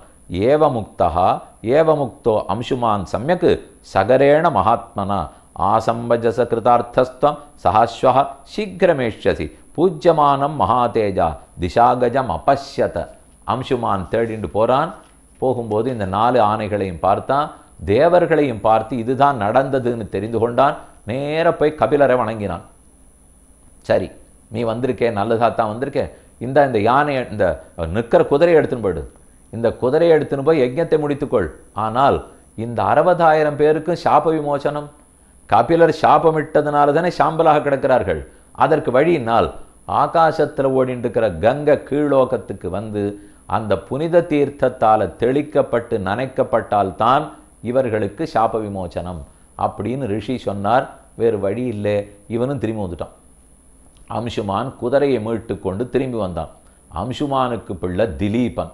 இவனுக்கு பட்டம் கட்டி வச்சுட்டு அவன் போய் காட்டுக்கு போய் தபஸ் பண்ண போக, அவனாலேயும் பகீரதனை போலே திலீபனாலேயும் ஆகாசத்திலேருந்து கங்கையை கீழே கொண்டு வர முடியல. சலிலம் நார்கசி பிராஜ்ய தாத்துமேஷாம் ஹி லௌகிகம் கங்கா ஹிமவதோ ஜேஷ்டா துகிதா புருஷர்ஷப நிர்கர்ச்சாஸ்வம் மகாபாக சங்கிருஹ்ய புருஷர்ஷப 30 வருஷ சஹஸ்ராணி ராஜ்யம் கிருத்வா திவம் கதா. அவன் 30,000 ஆண்டுகள் ஆண்டு விட்டு அம்சுமான் புரட்டு போயிட்டான். அதுக்கப்புறம் திலீபன், அவன் 32,000 ஆண்டு ஆண்டான். இந்த திலீபன் வேறு. இவன் பகீரதனுக்கு முன்னாடி இருக்கிற திலீபன். இவன் பிள்ளை தான் பகீரதன். ஆனால் இதுக்கப்புறம் ஒரு திலீபன் வரப்போகிறார். அந்த திலீபனுடைய மகன்தான் ரகு. ரகு பிள்ளை தான் அஜன். அஜன் பிள்ளை தான் தசரதன். தசரதன் பிள்ளை தான் ராமன். இதெல்லாம் நாளைக்கு கடைசி சரித்திரம். ராமனோடு ஒட்டி இருக்கிற சரித்திரமும் பிற்பட்டவர்கள் தான் நாளைக்கு சொல்ல போகிறேன். திலீப சரித்திரம், ரகுவம்சம் எல்லாம் நாளைக்கு பார்ப்போம். இன்று இப்போ தெரிஞ்சுக்க வேண்டியது திலீபன் 2 பேர். இது இருக்கிற ஒரு திலீபன். ஆனால் ரகுவுக்கு தாப்பனாராக இருந்த திலீபன் வேறு. பகீரத சக்கரவர்த்தி ரொம்ப நாட்கள் ஆண்டு விட்டு தான் காட்டுக்கு வந்தார். அவர் இருந்து தபஸ் புரிகிறார். இன்னைக்கு ஹரித்வாரம்னு சொல்கிறோமே, உத்தராகண்டுக்கு போய் பத்ரிகாசிரமத்தை சேவிக்கிறதுக்காக மலை ஏறும்போது அதனுடைய துவாரத்தில் இருக்கிற ஊர் ஹரித்வாரம். கங்கை சுழித்து கொண்டு ஓட அங்கேயே ஹரித்வாரத்தில் மாயாபுரம்னு சொல்லுவது உண்டு. அயோத்தியா, மதுரா, மாயா, காசி, காஞ்சி, அவந்திகா, துவாரிகான்னு முக்தி தரும் க்ஷேத்திரங்கள். அந்த ஹரித்வாரத்தில் இருந்து கொண்டு தான் கோரமான தபஸ். பகீரதன் தபஸ் பண்ணி ஆகாசத்தில் இருக்கிற கங்கையை பிரார்த்திக்க, நான் கண்டிப்பாக பூலோகத்துக்கு வருகிறேன், ஆனால் நான் வரும்போது என்னை யார் தாங்குவார்கள், பூமி தாங்க மாட்டாள்னு சொல்ல மீண்டும் பரமசிவனாரை குறித்து பகீரதன் தவம் புரிந்தான். பரமசிவனார் ஏற்றுக்கொண்டார். சரி, அந்த கங்கை கீழே இறங்கட்டும், நான் தாங்கி விடுகிறேன் என்று அவரும் சொல்ல சரின்னு கைகூப்பினான். திருப்பதகா, 3 பாதைகளிலே ஓடிக்கொண்டிருக்கும் கங்கா, நிம்னகானாம் யதா கங்கா, கீழ்நோக்கி வந்து நமக்கெல்லாம் வாழ்க்கை கொடுத்த கங்கா ஆகாசத்திலேருந்து நம்மை நோக்கி பிரவகித்தாள். त्वत्पादाब्जे प्रजाता सुरसरिदभवत् प्राक्चतुर्धा ततस्तासु ஏகாந்தத்தே த்ருவஸ்ஸா திரிபுவனமபுனான் த்ரீன்பதோ பாவயந்தி. ஏகாம் தத்தே, ஆகாசத்திலேருந்து கீழே இறங்குகிறாள். வந்த வேகத்தில் ஊர் தாங்கணுமே. நல்ல வேளை கங்காதரனாய் ஜட்டாதரனாய் சந்திரசேகரரான தன்னுடைய நீண்ட தலைமுடியை விரித்தார். கங்கையை முழுக்க தன் தலையில வாங்கினார் பரமசிவனார். என்ன இவ்வளவு அகங்காரம் இந்த பெண்ணுக்கு? பூமிக்கு வருகிறோம், எத்தனை மகான்கள் இருக்கக்கூடிய இடம், அடக்க ஒடுக்கமாக வர வேண்டாமா, என்ன ஆர்ப்பரிப்பு என்று நினைத்து கொண்டு தன் தலைச்சடையை மூடிவிட்டார். கங்கை போய் சிக்கி கொண்டாள். பகீரதனுக்கு கவலை. ரொம்ப மெனக்கட்டு ஆகாசத்திலேருந்து கீழ் நோக்கி கொண்டு வந்தால் இவருடைய தலையில் சிக்கி கொண்டாளே. மீண்டும் அவளை நோக்கி பரமசிவனார் குறித்து தபஸ் பண்ண அவர் ஒரு பக்கத்து சடையை மட்டும் தரக்க அதிலிருந்து கங்கை கீழாக त्वत्पादाब्जे பிரஜாதா சுரசரி தபவத் பிராக் சதுர்தா 4 கீழ்நோக்கி பிரவகித்தாள். ததஸ்தாசு தேஷான் தத்தே த்ருவசாத் திரிபுவனம் அபுனாத்து, அதிலிருந்து 1 துருவனுடைய சக்கரத்தின் மேலே விழுந்தது. 7 பிரிந்தது. பிந்து சரஸுங்கிற இடத்துல தான் பூமியில் வந்து பட்டது. இந்த பிந்து சரஸ் ரொம்ப ஆச்சரியமான இடம். அப்படியே ஒரு பளிங்கு பாறையாட்டம். கங்கை முதல்ல இந்த பூமியை தொட்டிருக்கிற இடம். அது 7 நதிகளாக பிரவகித்தாள். தஸ்யாம் விருசிஜ்யமானாயாம் சப்தஸ்ரோதாம்சி ஜக்ஞிரே ஹலாதினி பாவனி சைவ நளினி ச ததைவ ச திஸ்ரஹ பிராச்சீன் திசம் ஜக்மு கங்காஹ சிவஜலா சுபாஹ சுசக்ஷுஷ்சைவ சுசக்ஷுஷ்சைவ சீதா ச சிந்துஷ்சைவ மகாநதி திசஸ்ரைதா திசம் ஜக்முஹு பிரதீச்சீஞ்ச திசம் சுபாஹ சப்தமீச்ச அன்வகாத் தாசாம் பகீரதரதம் ததா. இப்படி 7ஆக பிரிந்தவள் கடைசியா இருக்கிற அந்த கடைசி நதி கிளைக்குத்தான் பாகீரதின்னு பேர். பகீரதனாலே கீழே கொண்டு வரப்பட்டபடியால் பாகீரதின்னு நதி. பகீரதன் தேரை முன்னே ஓட்டுகிறான். நீ வழிகாட்டு, எந்த இடத்துல சாம்பல் குவியல் இருக்கிறதோ அங்கு வந்து நனைத்து அவர்களுக்கு சாப விமோசனம் கொடுக்கிறேன். சரின்னு பகீரதன் தேரை ஓட்டினான். விறுவிறுன்னு அவன் தேருக்கு பின்னாடி ஆர்ப்பாட்டத்தோட அனைத்தையும் அடித்து புரண்டு கொண்டு கங்கை ஓடி வருகிறாள். வந்த பிந்து சரஸ்லேருந்து கீழ் நோக்கி வந்து கிழக்கு நோக்கி போய் கங்காசாகர்னு ஹூக்ளி பக்கத்தில் கொல்கத்தா பக்கத்தில் போய் கடலோடு இணைகிறாள். எவ்வளோ பெரிய நதி, வற்றான நதி, ஜீவ நதி, நம்ம பாரத தேசத்துக்கே நதி. கங்கா, காயத்ரி, கோவிந்தன், கங்கை, கீதா, காயத்ரி, 4 கா. கோவிந்த, கங்கா, கீதா, காயத்ரி. இந்த 4 காவும் நம்ம நாக்கில் இருந்தது. நாம் அதை வணங்கி கொண்டிருந்தோம்னால் புனர்ஜன்மனை வித்தியதே, மறுபடியும் பிறக்க வேண்டிய தேவையே இல்லை. கங்கை கங்கை என்ன வாசகத்தாலே கடுவினை களைந்தடுகிற்கும் என்று பெரியாழ்வாருடைய பாசுரம். கங்கான்னு சொன்னாலே போரும், பார்த்தால் போரும், குளித்தால் போரும், குடித்தால் போரும். அந்த கங்கா அத்தனை புனிதமானவள். ஏன்? திருவிக்கிரமனுடைய ஸ்ரீபாத தீர்த்தம். திருவிக்கிரம பெருமாள் உலகத்தை தாவி அளந்த போது பிரம்மா அவர் திருவடி கட்டவரலை கழுவ அந்த தீர்த்தம் தானே கீழ்நோக்கி பிரவகித்திருக்கிறது. அதனால தான் இத்தனை புனித நீர். அவன் பின்னே ஓடினாள். ஓடும்போது ஜன்னுன்னு ஒரு மகர்ஷி, அவர் ஆசிரமத்தை அழிக்க பார்த்தாள். மகர்ஷி கோபம், உனக்கு இருக்கிற அகங்காரத்தில் நம்ம ஆசிரமத்தை அழித்தாயா? மொத்த தண்ணீரை எடுத்து குடித்து விட்டார். கங்கை காணும். பகீரதன் பார்த்தார். முதல்ல ஆகாசத்திலேருந்து கீழே கொண்டேன், பரமசிவனார் இடத்துல பிரார்த்தித்தேன். சரி, காரியம் கனிந்து வருகிற சமயத்தில் ரிஷி பண்ணிட்டாரேன். அவர் திருவடிகளை பற்ற அவர் தன் காது வழியே கங்கையை வெளியே விட்டார். ஜன்னுவனிடத்திலேருந்து வெளியில் வந்தபடியால் ஜான்ஹவி அப்படிங்கிற பேர் வந்தது. கடைசியாக சாம்பல் இருக்கிற இடத்துக்கு போய் நனைத்து அவர்கள் அனைவருக்கும் சாப விமோசனத்தை கொடுத்தாள். அன்றிலிருந்து நம் அத்தனை பேருடைய கர்மங்களையும் தொலைப்பதற்காக கங்கை பாரதத்தில் ஓடிக்கொண்டிருக்கிறாள். அதுவும் இக்ஷ்வாக்கு வம்சத்தவர்கள் கீழே நமக்காக கொடுத்த பெரும் சொத்து. இப்படி பல அரசர்களும் பல பல நன்மைகளை செய்துள்ளார்கள். இவர்களுடைய வரிசையிலே இனி கடைசியாக திலீபன், ரகு, அஜன், தசரதன், ராமன், லவகுஷர்கள், அதற்கு பிற்பட்டவர்கள். இவர்கள் சரித்திரம் என்னங்கிறதை நாளை மாலை 6:30 மணிக்கு விண்ணப்பம் பண்ணுகிறேன். இப்போது ராமன் திருவடிகளுக்கு பல்லாண்டு பாடி பிரார்த்தித்து கொண்டு அமைகிறேன். ஸ்ரீமதே ரம்மஜாமாத்ரு முனீந்திராய மகாத்மனே ஸ்ரீரங்க வாசனே பூயாத் நித்யஸ்ரீ